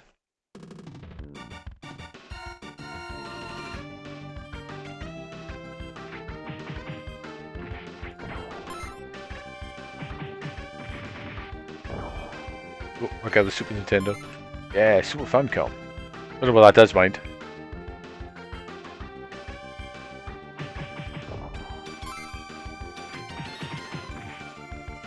Do with some energy.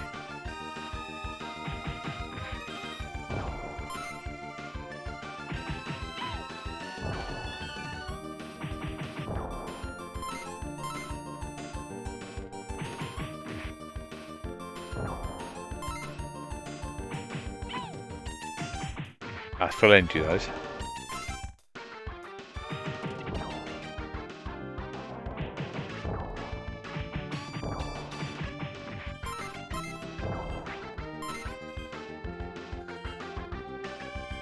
Getting close to the boss, I think. What I remember. You can skip a lot of the game as well. You can run past a lot of the enemies. You don't actually have to kill everything.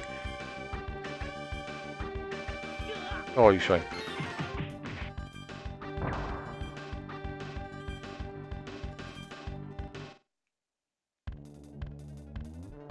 Here we go. Can't remember how to do the first boss.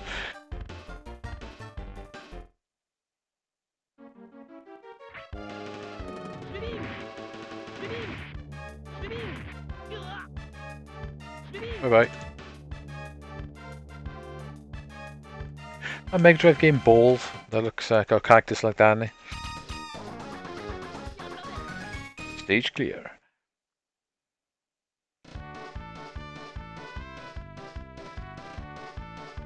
I got it.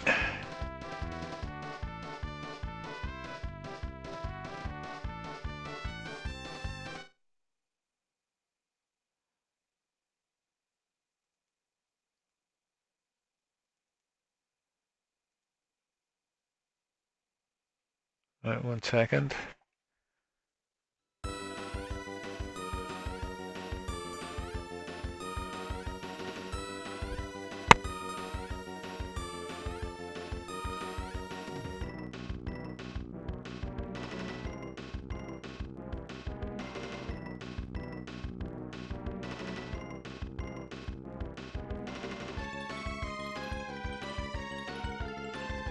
Right, while our menu's going ahead, I'm gonna hopefully put this coolie skunk on.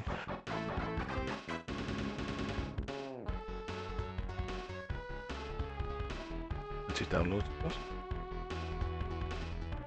Yeah, that file it links it to is definitely not that ROM you just sent me, Daz. Definitely not the same thing, the same one.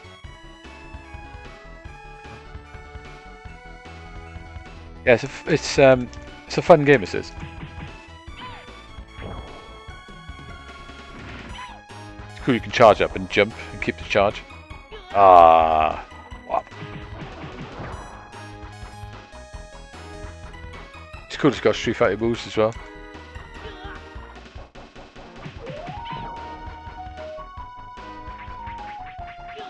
Oops.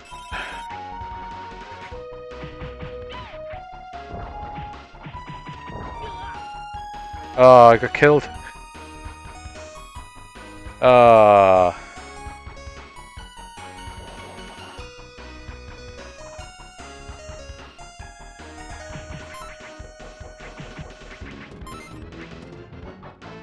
He shot me.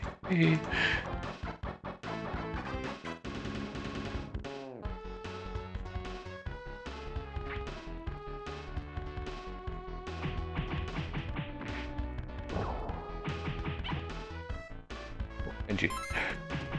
How about?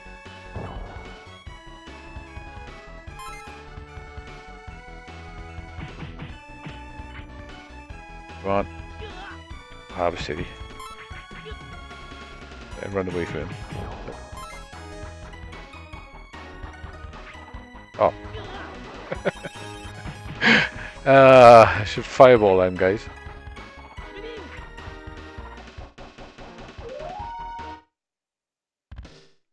Ah, damn boss. I'm sure there's a pattern you can get this. You can get him stuck in a pattern.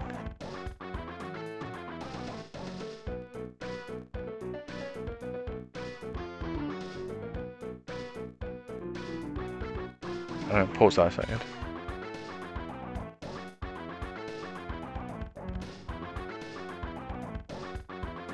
Right, let's have a look. Desktop. Right, almost. So,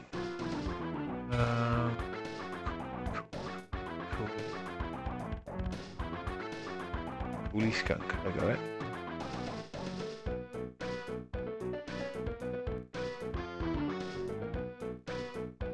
SNES.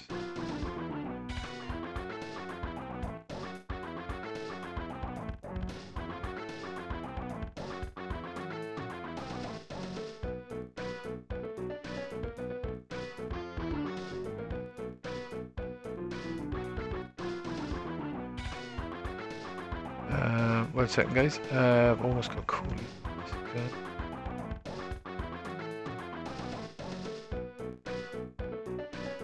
Right, cool.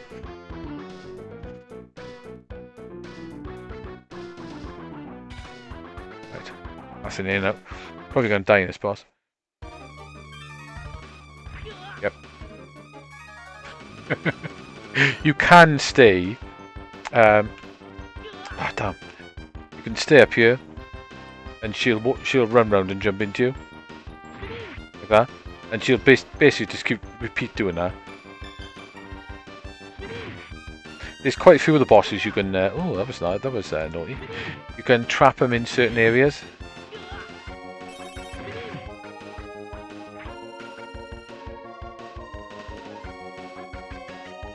Ah. Anyway, let's see if this thing actually will pick up. I do restart a second, and we'll try the Power Rangers game, and then we'll try that coolie skunk. It's random, that intro as well.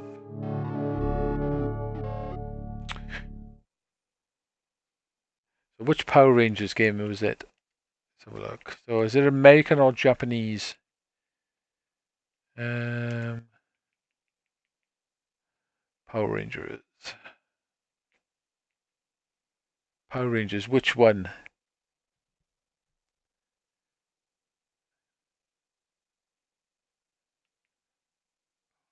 can't even see Power Rangers. What am I thinking? Power.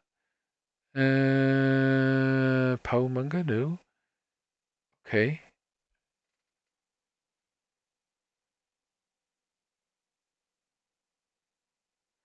Morph Regions, was it? Mighty Morphin Power Rangers. Ah, right, okay. Why didn't I think of that? Mighty Morphin Power Rangers. I got it. Yeah, now we're talking. Yeah, they showed the Shibuya Man game as well worth playing. It's pretty good fun. And once you get used to the bosses and stuff on it, it's not too hard to finish it on one life. Even though that me playing it then made it look pretty crap.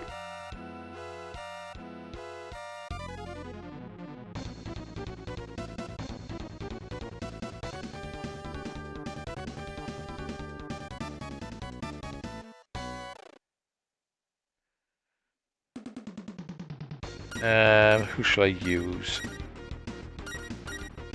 Look at the dancing. Let's go for Jason and shall we?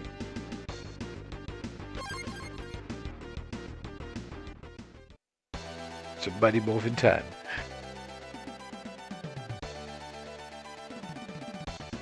Alright, cool. Ooh, it's good.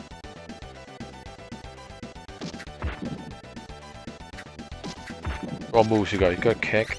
Got any like other special moves?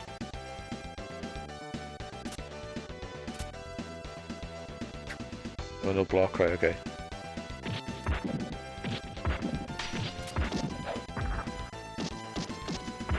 This seems pretty fun.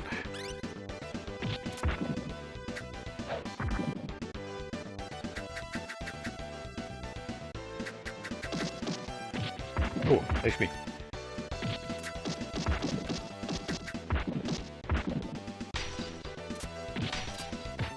Oh, you can grab.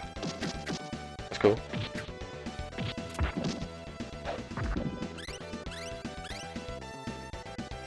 Runs like a chicken. Class. They knife you as well.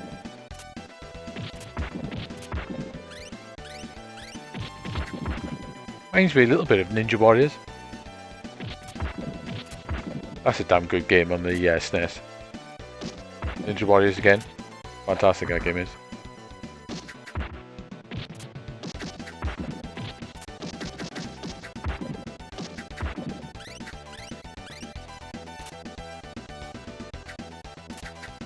That's just right, okay. I was wondering if you had a 2 buttons together move. You gotta collect the power up in this to change. Saying.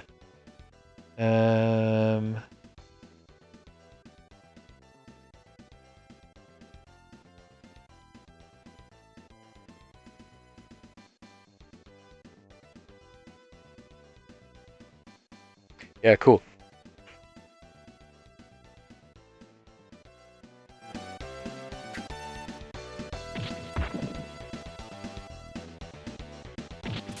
The jump kick seems to work rather well.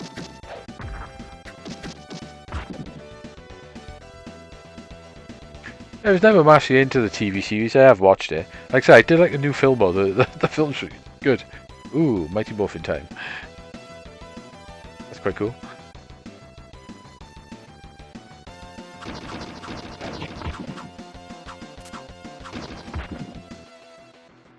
Ooh, got special moves as well. Cool.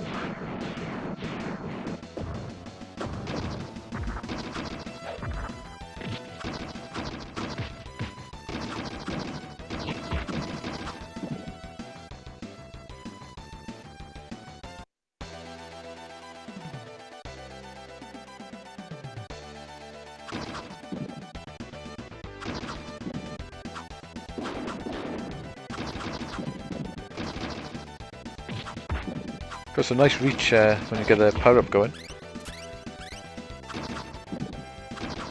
Yeah, this is quite good fun.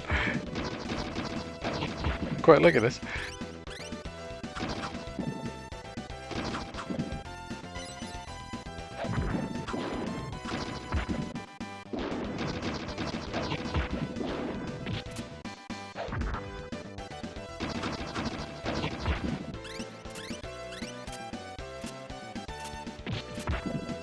Ooh, pick stuff up as well. Nice.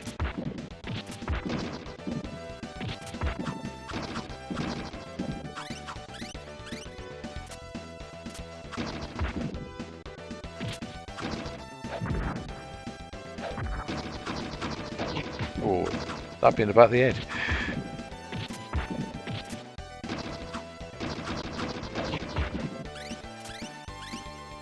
The bomb powers up then, does it? Like on Ninja Warriors, more you hit things, the bomb power-ups.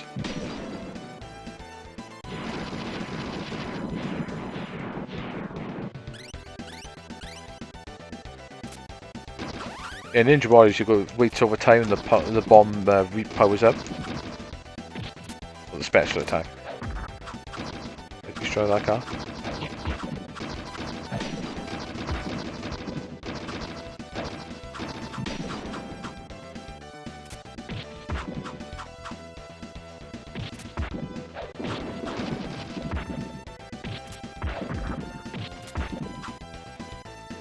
Ooh, they're a bit harder. Ooh, that was nasty.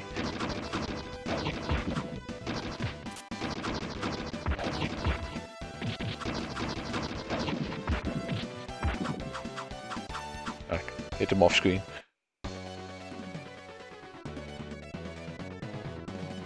Another boss. Yeah, that's it. It's 2017 one. I actually quite enjoyed that.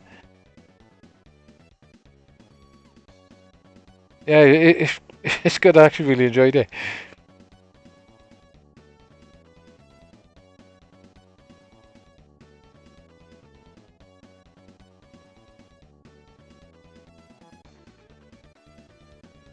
That should be promoting vandalism. Okay.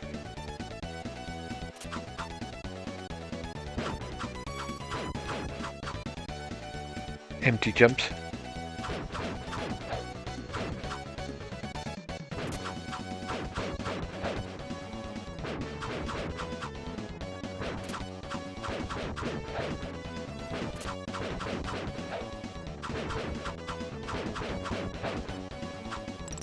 Is he dead? Nope. Oh, he's doing Monty Python style.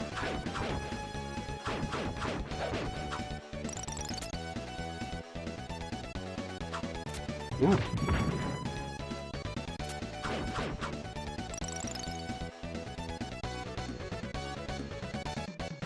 Oh, it's a head.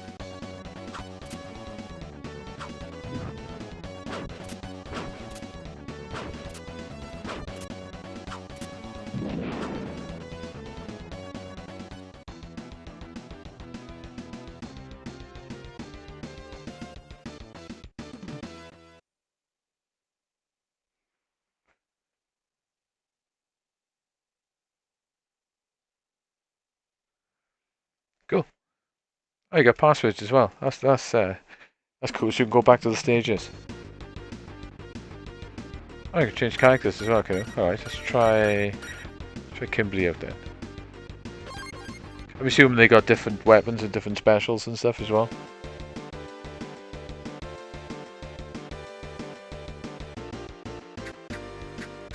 Interesting kick.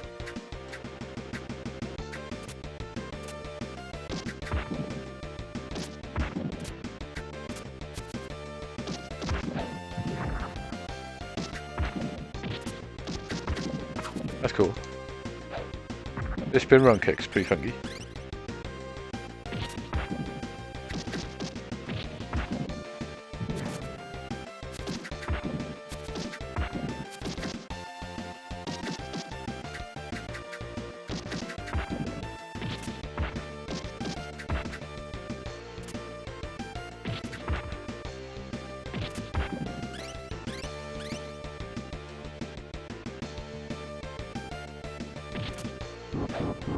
Ooh, chuck a barrel at me, that's a bit naughty, isn't it?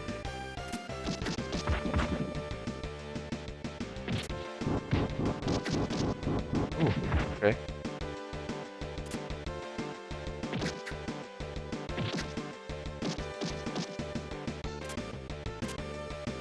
Oh, you gotta hit the shoes off him, right, okay.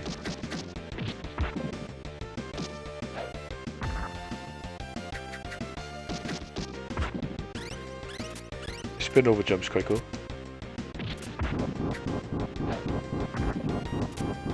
If you can hit those barrels.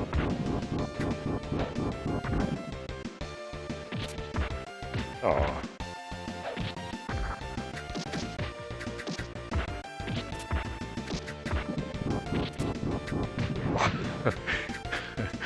Hit by both from then. Oh.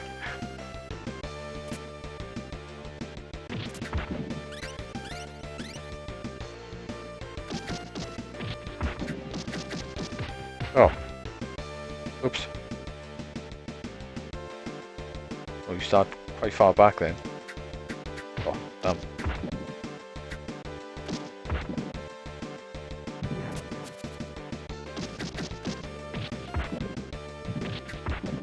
You have to be a little bit more careful.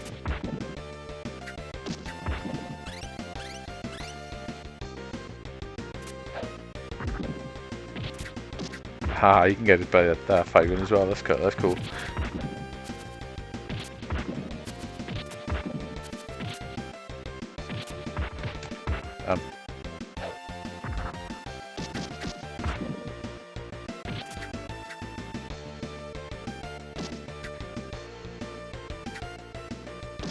And kick straight into the balls.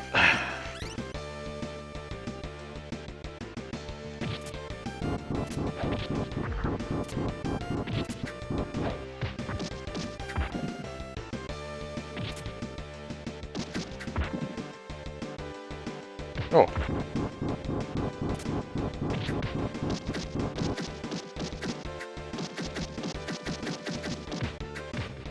Damn.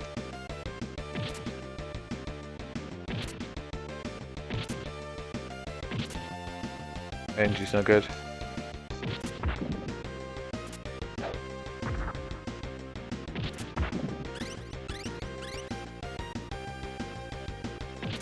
Now I'm gonna have to try and fly kick everything now, aren't I?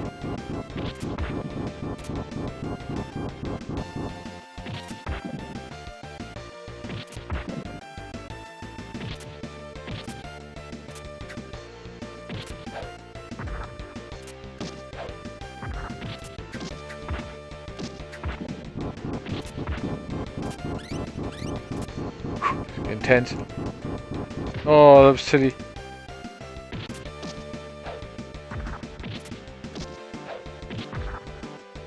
Ah, it's not going well with her.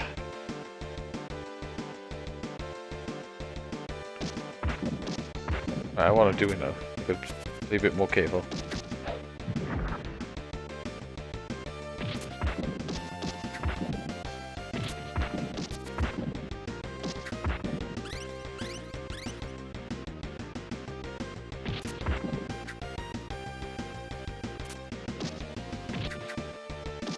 Nice.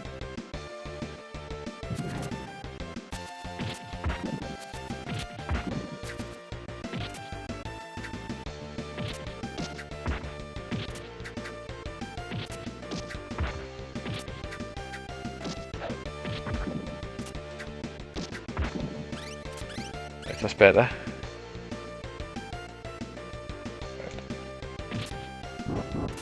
Oh, jump.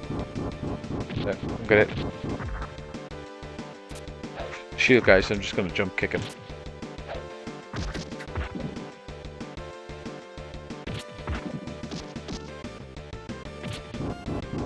I do want to get a barrel. That seems a better way of doing it.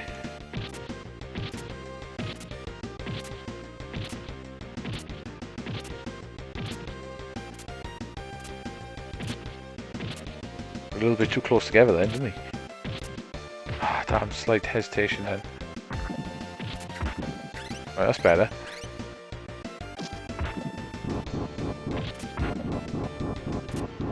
Pity they don't get hit by the barrels.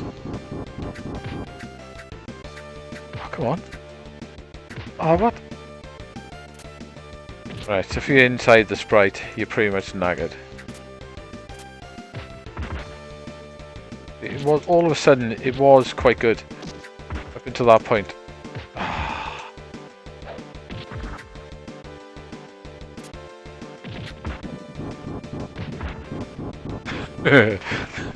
Definitely need more practice than that. Trivia Green Ranges. As in one of the Mega Drive games. Okay. Alright, I didn't know he's a Saturn exclusive. Okay.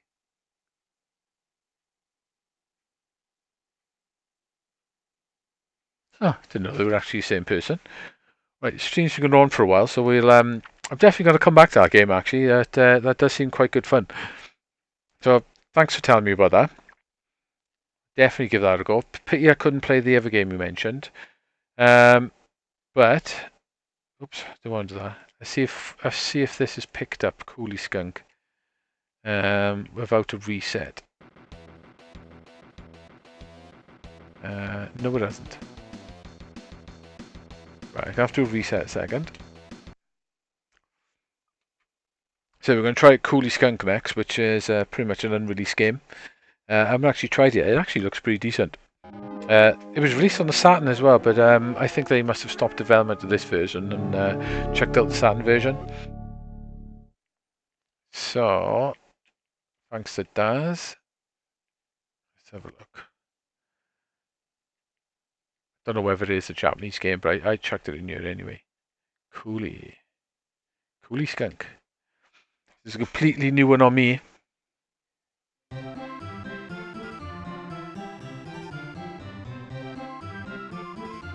Should be quite interesting. It looked quite nice in the video I seen of it. Yeah, I'll go back to that Power Rangers game. I think I'll definitely give that a go. See if I can learn that game. That looks pretty good fun. Okay, it is a Japanese ROM as well, so it's in the right place.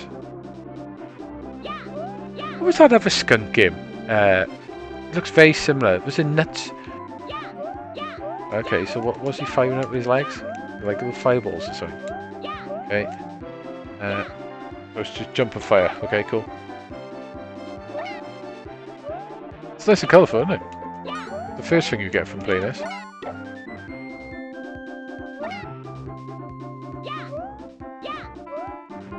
Right, you can do a big jump as well. Oh no, you can't, sorry. You can do a little hop jump, and you can do a bigger jump.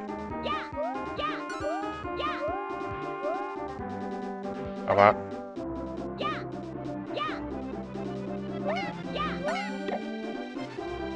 Oh, okay, you can go down underneath there. Can you grip on it?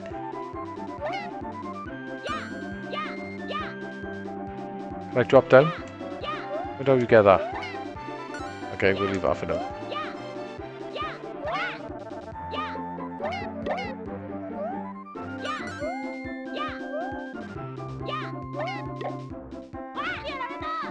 Ooh, okay. Gotta take a little bit more careful then. You get 2 hits.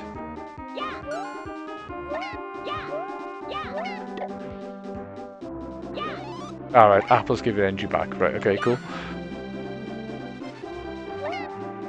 Our foreground scrolling is pretty good. I don't think they do that in many SNES games. Bit different. Oh, he's right. A little bit slow.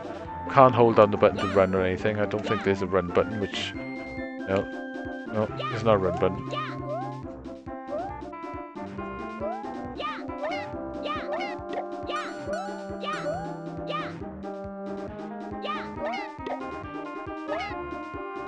Ooh, they take 2 hits.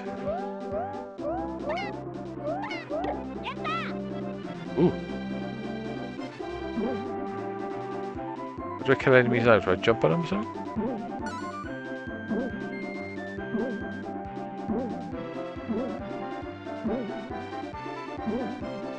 Right, so if you push up... I still can't get that though. Let's go.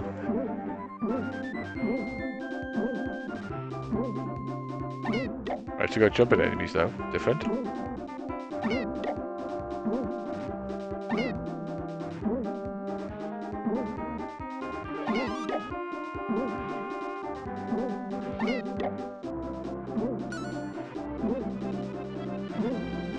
Bit different, I suppose.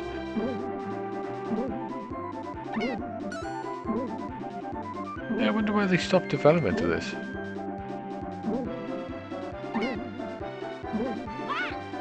Oh, you definitely got to make sure you're right on top of them.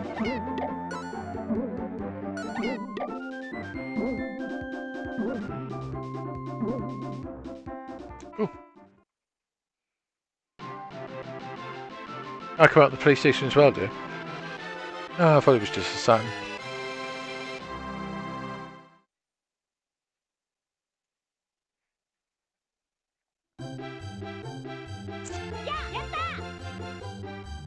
Oh, the pogo stick again. Alright, it doesn't go down. So I've got a pogo stick through trees now, right? Alright, okay.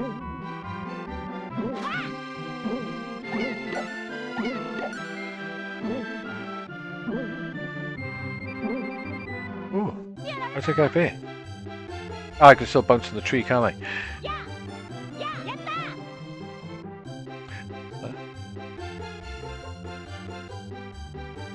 Ah, yeah, I think, wasn't it, there was a video about it, wasn't there?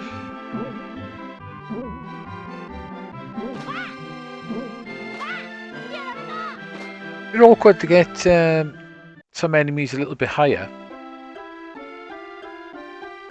Guessing that's continue, is it? Continue from the same level? Yeah, cool.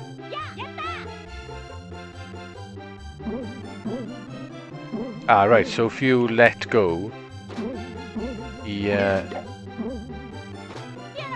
platform's disappeared, doesn't it? Right, okay, if you let go, it goes through the trees. DF retro, that's it.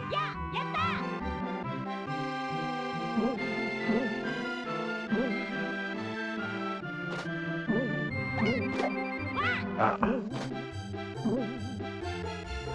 Okay, I can still jump on the trees below.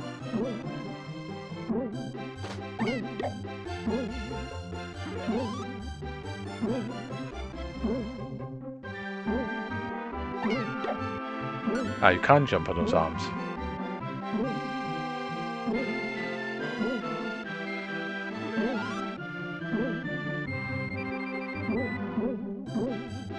Okay, can use to it now.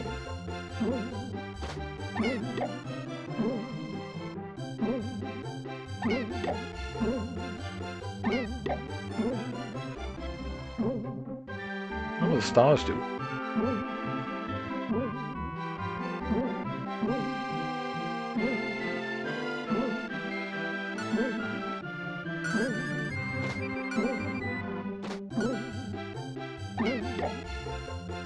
Cool, made it.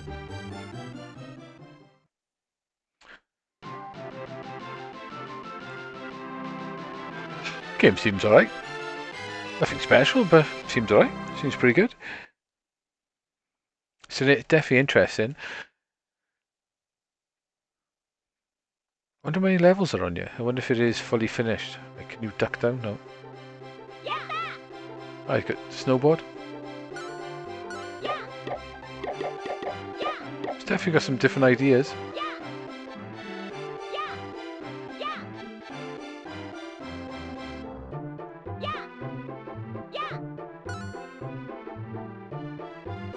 Alright, you can't just run into them then. You have got to jump on top of them.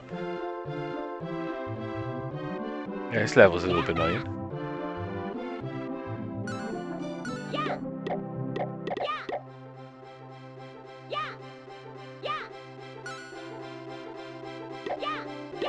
Alright, you just press jump and you automatically hit them. That's right, that's not too bad. That was a short level. Yeah, it's cool, it's a full game.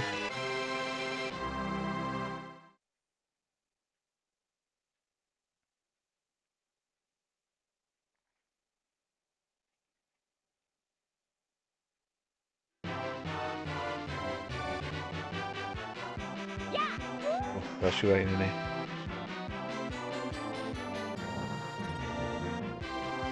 That's cool if it was dumped. Oh, this is the boss, is it?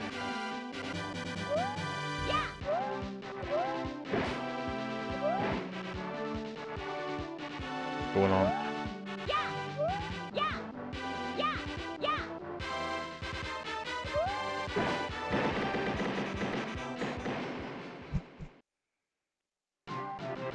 Yeah, that boss definitely needed a bit more work, didn't he?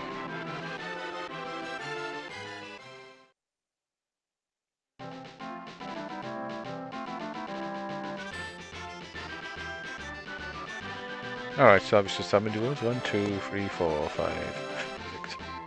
6 or 7 worlds then, but look, right?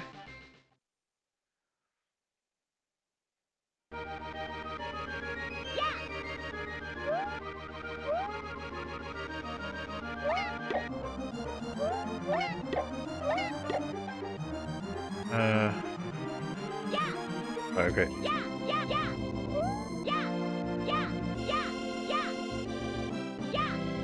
Like Sky Blazer, that is, with the water. Just won't make that jump. Might get up here, do you reckon? Yep.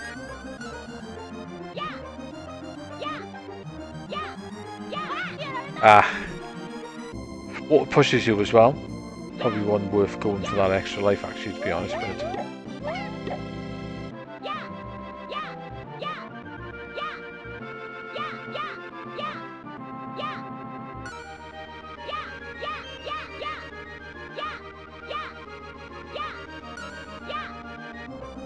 Quite nice jumping off the platforms. You can walk right to the edge of the platforms, no problems at all to jump off.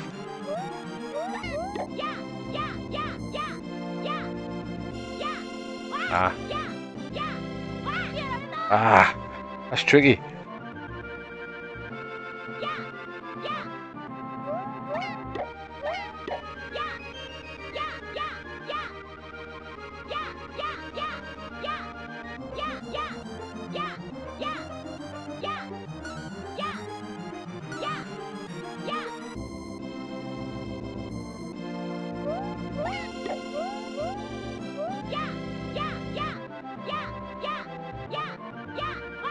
Alright, you actually get hit by that machine. Oh, can you shoot that machine then? Ah, that's why I'm getting it. Right, okay.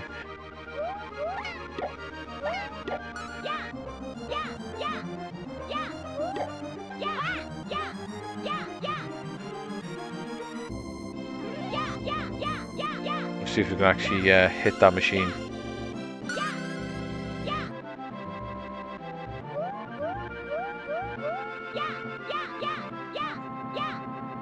Ah! There you can.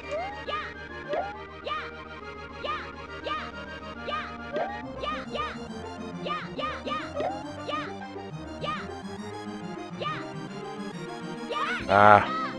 It's a bit hard to get up to actually hit that. Ah, this is completely downhill.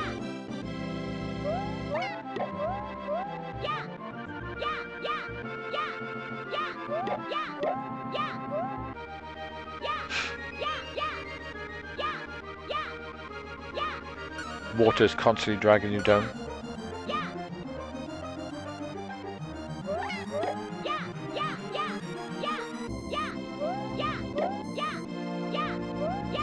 I'll be quite close to hit them as well.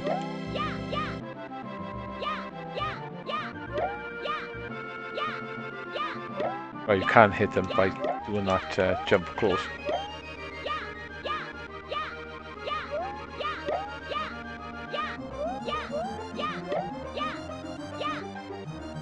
Right, that's cool. I know you can hit them, that's not too bad.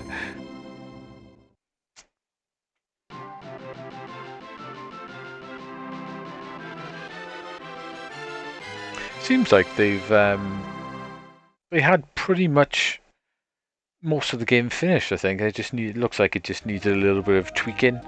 Oh, roller skates though. Okay, if I just gotta beat this guy because I can't. Oh, there's naughty. Ah, okay.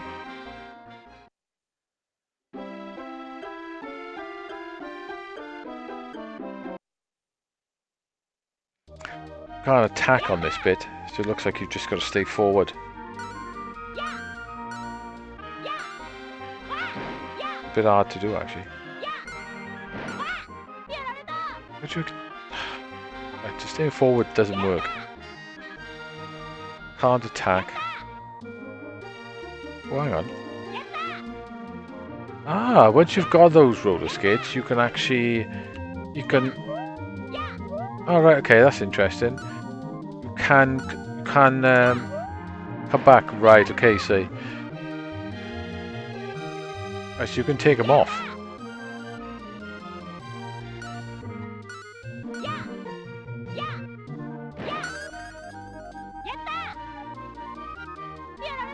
Alright, taking them off pretty much kills you, so that's not really an option.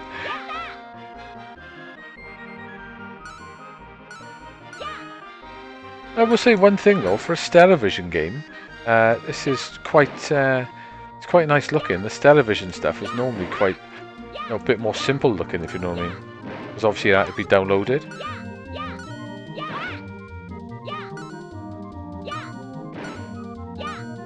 Ah, is it the actual balls don't hurt you? Ah. Yeah, it would have been quite a big cartridge for the Stellarview at the time. Just trying to see if I can work. Trying to work out then, see if the actual ball hits me on the way down, or just the explosion hits you.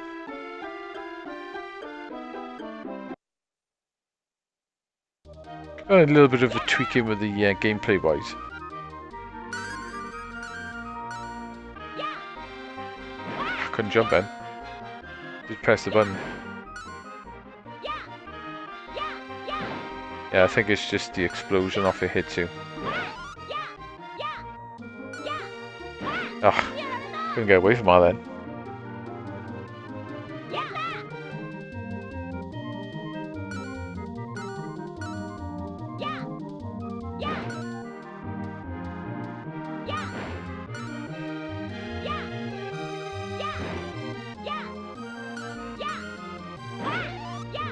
Right on me that was as well.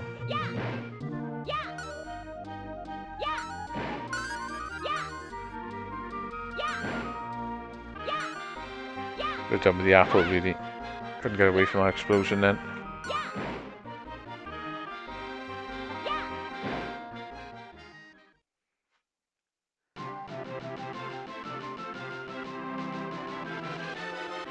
Yeah, that's right. There's quite a few Stellarview games. It's amazing. I must have taken it. Like the Stellarview was only on a certain time of the day, wasn't it? It was something like it was on for like 2 or 3 hours a day. So you had to, and if you turned the machine off, it lost the actual memory. Oh, okay. Quite different types of weapons and gameplay in this game. Yeah, I'm sure it was on certain times a day, and you had to leave it on and download. So it must have been expensive to use that that system back in the day.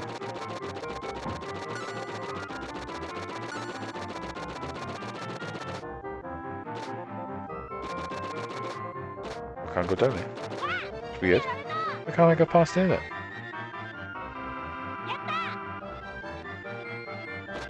Okay, she's gonna have to press the button. Pointless having that.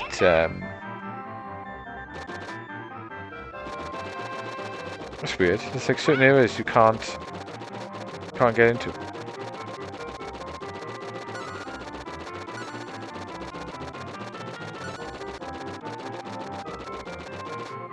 Like there.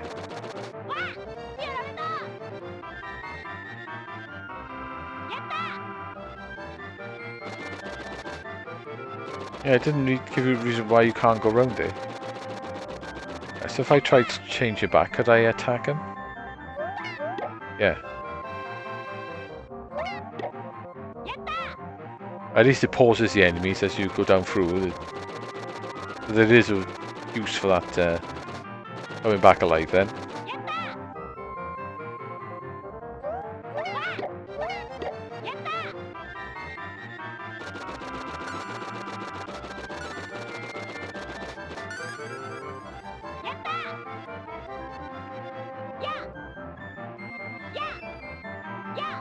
Can you change it mid-air?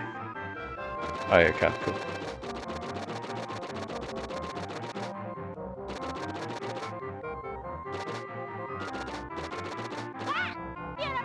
No, I'm screwed.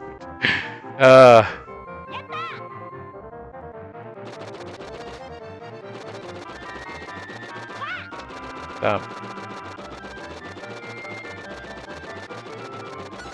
It could definitely be a little frustrating.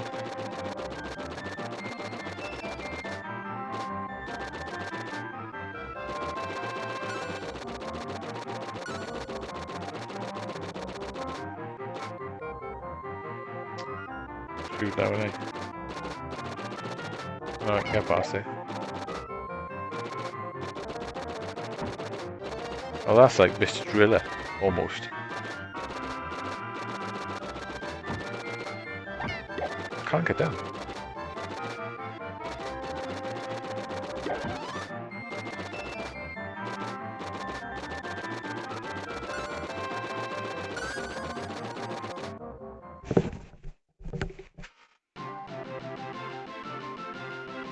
Yeah, I remember Excite Bike. Never really played that. Yeah, that'd be pretty cool in the SNES. I'm sure I played that.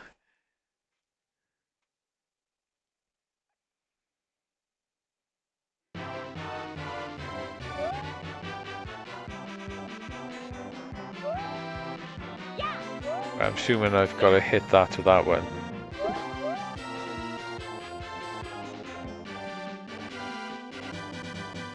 Alright, at least you can jump up through there.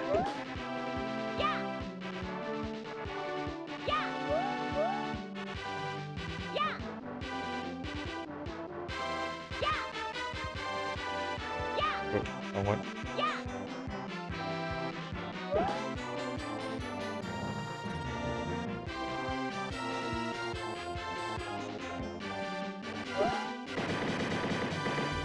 It's dead.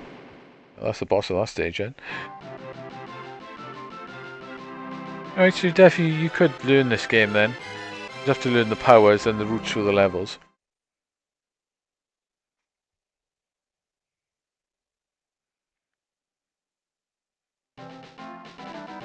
Let's have a quick look at this new level, and then probably going to call the stream. Probably going to cut the stream off soon, I think. Let's have a look. Coolies got. What power I got now? Ooh. Okay, so I can jump and glide. Oh! I can't control it on there. This game, in some ways, definitely reminds me of Skyblazer. Oh, that was silly.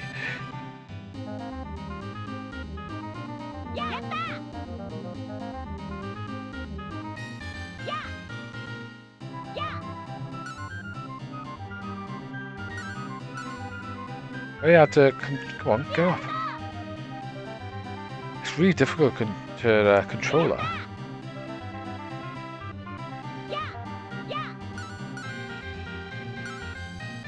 Come on, go up, go up.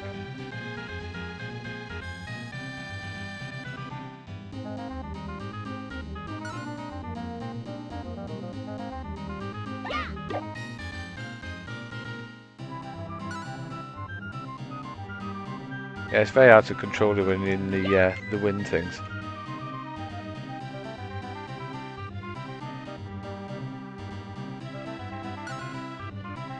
Come on. Oh no! I was doing quite well then.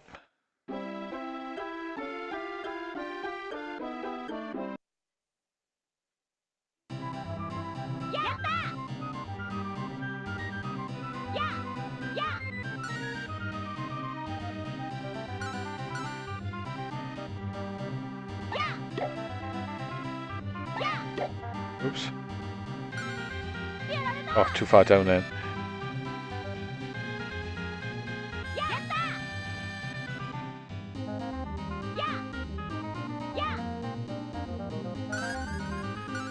I was going to die there.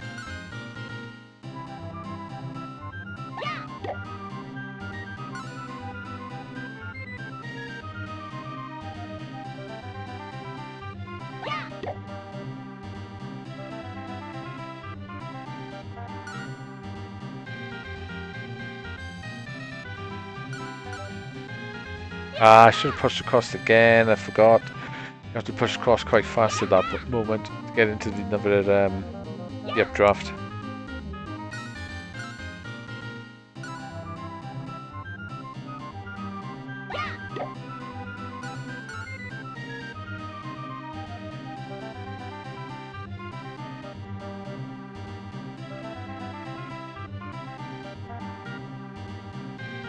Right, now we're going to have to push across quite fast, I think.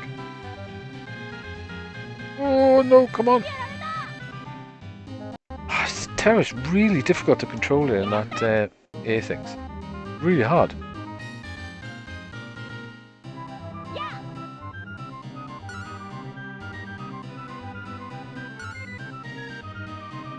Come on.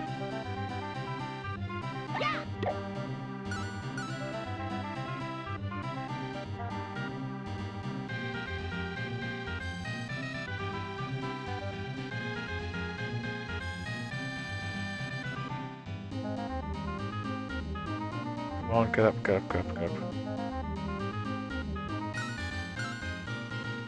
Right, made it. That's quite hard to control.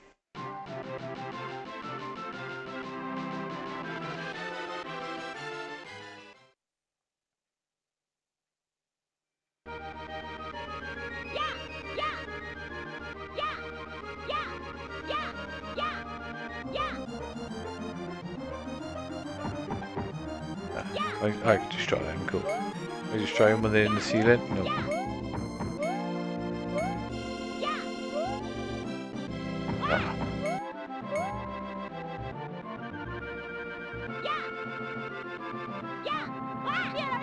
Poopy. Yeah, I want to actually get to the end of, end of the level now.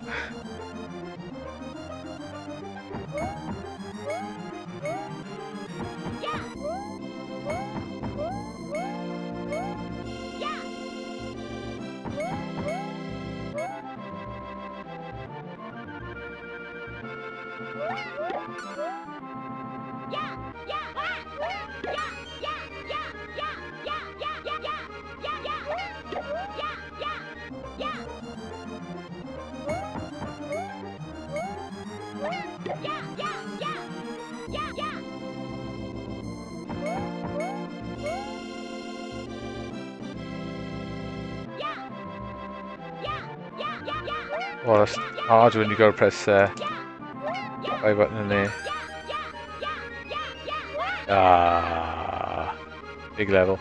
Anyway, guys, I do need to shoot off. So yeah, the Super NT. What do I think of it? Well, to be honest, I think it's pretty excellent. It's like the Mega SG. It's pretty fantastic. If you want a HDMI Super Nintendo, it's pretty much a machine that's better than the Super Nintendo. Exactly the same or better. The Super NT by Analog is definitely well worth picking up, and I'm really enjoying it, and I am definitely going to get some use out of this. And I say, once you put the jailbreak firmware on there, there's a lot of stuff that this actually does, which is quite nice. And you can put a lot of games on. You can do a lot of the hack stuff. So you can still play your original cartridges. Sparks to hack. Okay, look at that. You can still play your original cartridges. Oh, there was one other thing I wanted to show actually. I do actually have to turn it off for this. I forgot about this actually. Here we go. I did want to show a couple of games on your. I've got a Super Game Boy, well, Super Game Boy 2. And that works perfectly in here as well. I did try to run color Game Boy games on this, and only certain color Game Boy games work. As far as I know, it's only the black cartridge color Game Boy games that are actually compatible with the original Game Boy. Game Boy, Super Game Boy Enhanced. So if I go to Game Boy, so the Game Boy had some pretty fantastic games, to be honest. So I'm using a Game Boy EverDrive.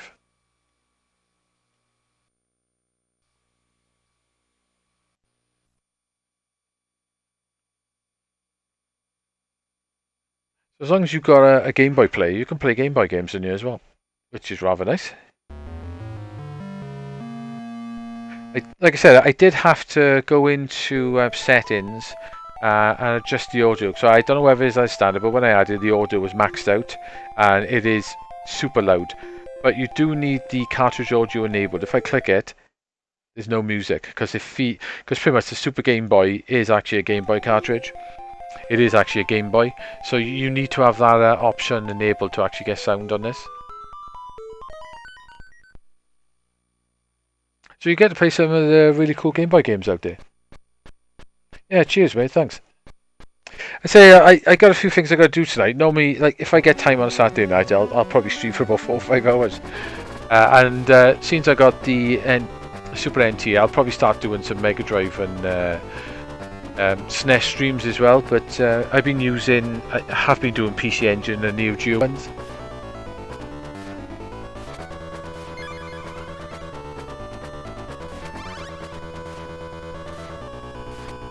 Oh, that's what I need to do. The buttons were there. I think on the EverDrive you can change the buttons. Can I do it in the menus? Let's have a look. I probably can't do it for... forget that, do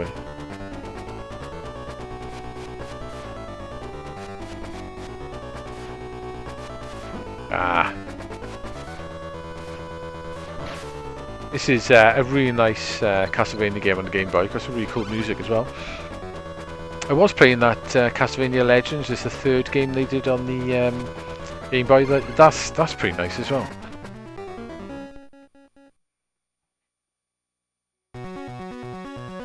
Oh, damn, you haven't got to go down. You've got to go up, haven't you? No.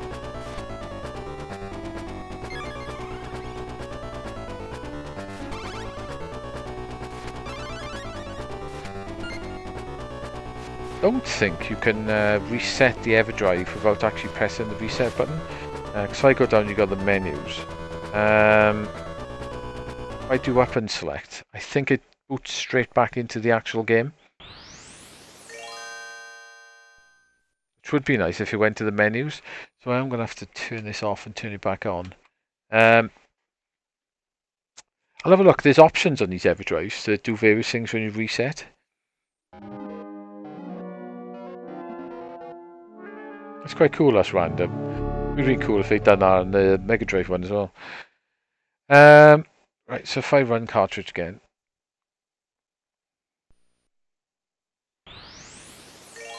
Ding. Right, so normally, if I remember right, if you press start, it goes right back into the last game you played. Let me try again a minute. Normally settings options on these EverDrive cartridges, and you can change what the reset does. At least I think you can. You can turn this little intro thing off as well, so that it will actually boot up pretty quick. I might end up doing that, to be honest. Right, so it's not start.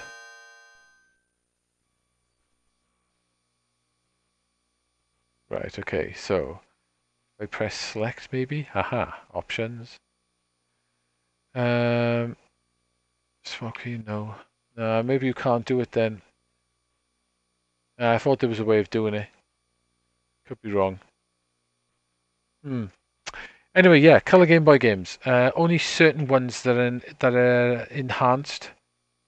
Super Game Boy color enhanced. Right. Okay. Cool. I was trying to play Magical Chase, which is quite nice on the old Game Boy. Magic Knight. So these are all the games that work with the. Hang on, hang on. Let's go back a minute. Super Game Boy. Yeah, I think these are all the games that work with the Super Game Boy. Let's have a look. Have a go of Monster Party, whatever that is.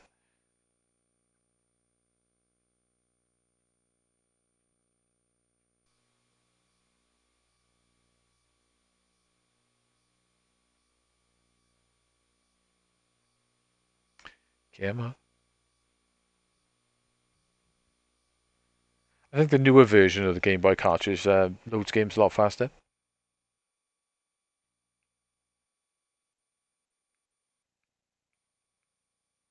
Starfish. With the Super Game Boy hand stuff, you get nice little borders and stuff for the games. That's adventure games, eh?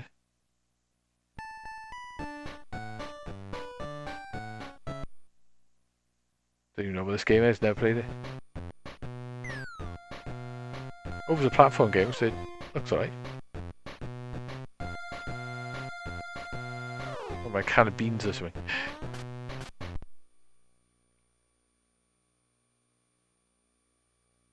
Okay. Oh, you can press start, that skips. Is this actually an adventure game? Let's look that way, doesn't it? Ah, it's an adventure game. Don't think there's a reset back. Right, let's see if we can do it from here. You can click run cartridge, but I think it just runs the automatic game back in it. It would be handy if you didn't have to turn it off. Yeah, so that's just running the cartridge again. I wonder if there's a way of doing it.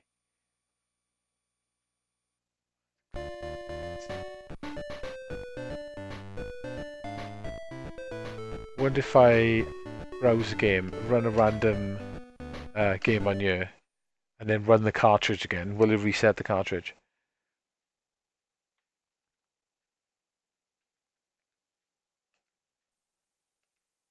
Because that'd be easier than turning it off.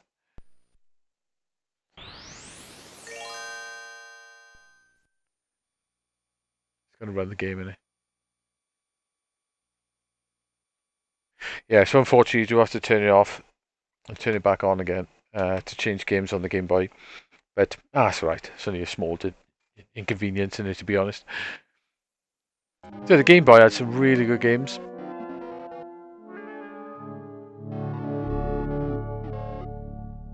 I remember having a Game Boy back in the day when they first came out. I bought one from Japan, and I loved that little thing. It was really good fun for its time. Alright, bit crap in the dark, like, but and the screen was a little bit blurry, but I still got an original Game Boy. Let's do some Batman. Batman's a pretty cool game on the Game Boy.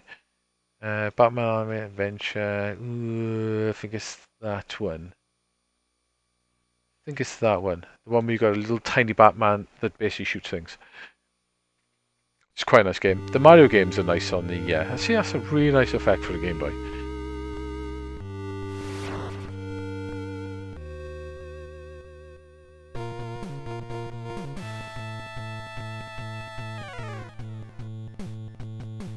Yeah. It's a cool little game, it is.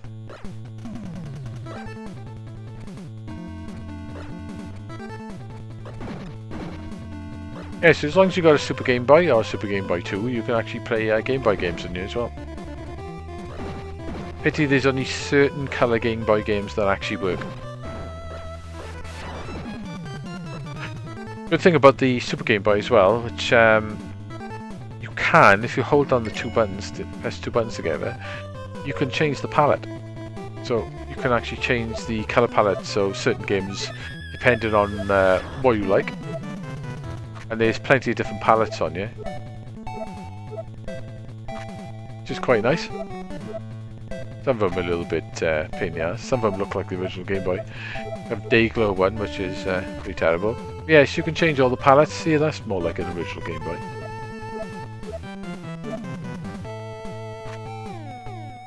And there's quite a few of these palettes, and I think, but if you've got the Game Boy 2 as well, there is a code which you can unlock the original palettes on you. I don't know what that is. Like a black and white one there. It's not bad. Yeah, there's all little things you can do with the Game Boy player.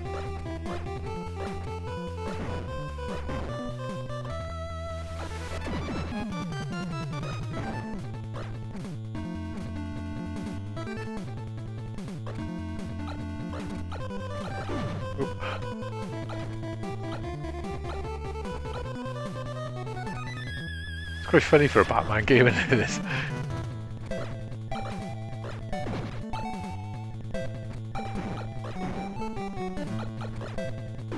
Ah, I don't think you come down there then.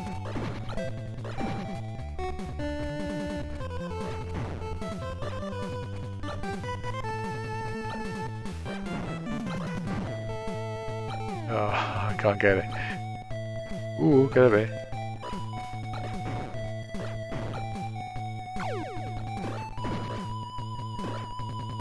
Oh, that would get better.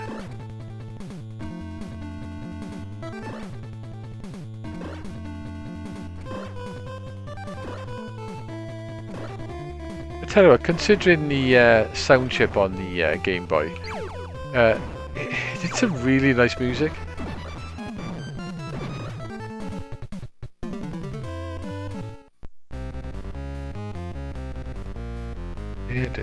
That's a really nice effect for a Game Boy.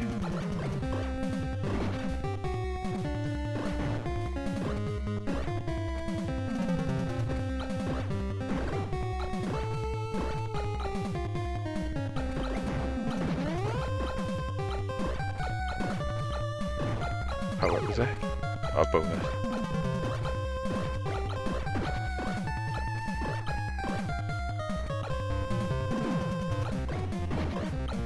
Expect that to come up here like that.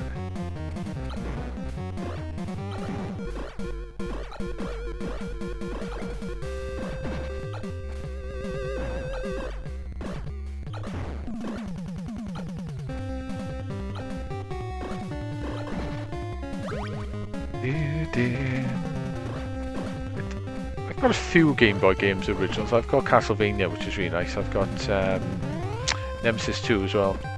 Both on Japanese, pretty much perfect condition. Someone had some on a few years ago. Someone had a load of them on eBay and was selling them off really cheap. Well, you must have had some old shipping container full of them or something.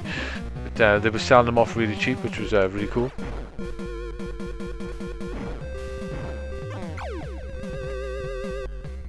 Ooh.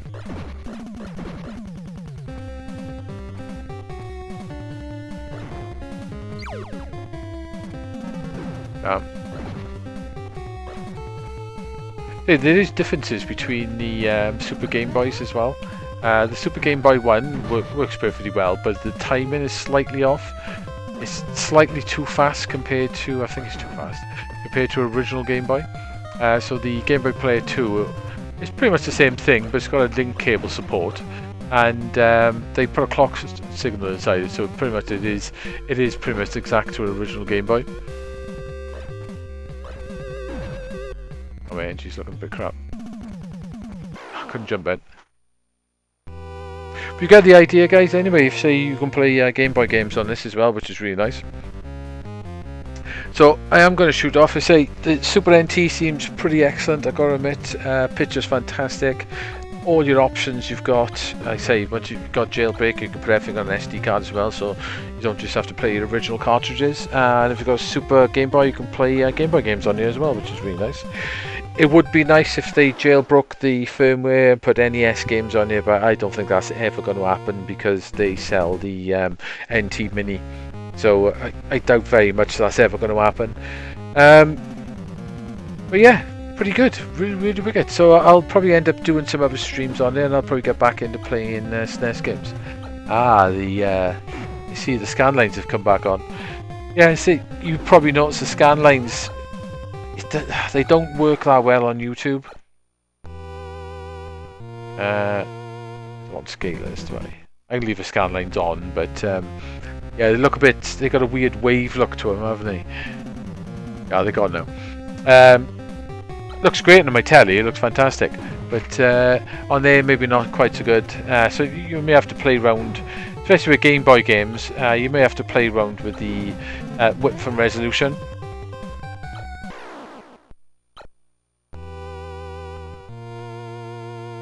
To get them exactly right, to get them filtered. It's also something you can play around, you know, get them exactly as you like them yourself. Ooh, yeah. So that's more for that. And we're gonna go for 4.3 because that pretty much looks the best. So anyway, guys, hopefully you enjoyed the stream, and I'll get back on soon with some more streams. And yeah, definitely recommend the Super NT. Seems pretty excellent. I'm gonna have some good fun with that. So, guys, thanks for joining and putting all stuff in there, and I shall see you soon. Bye now.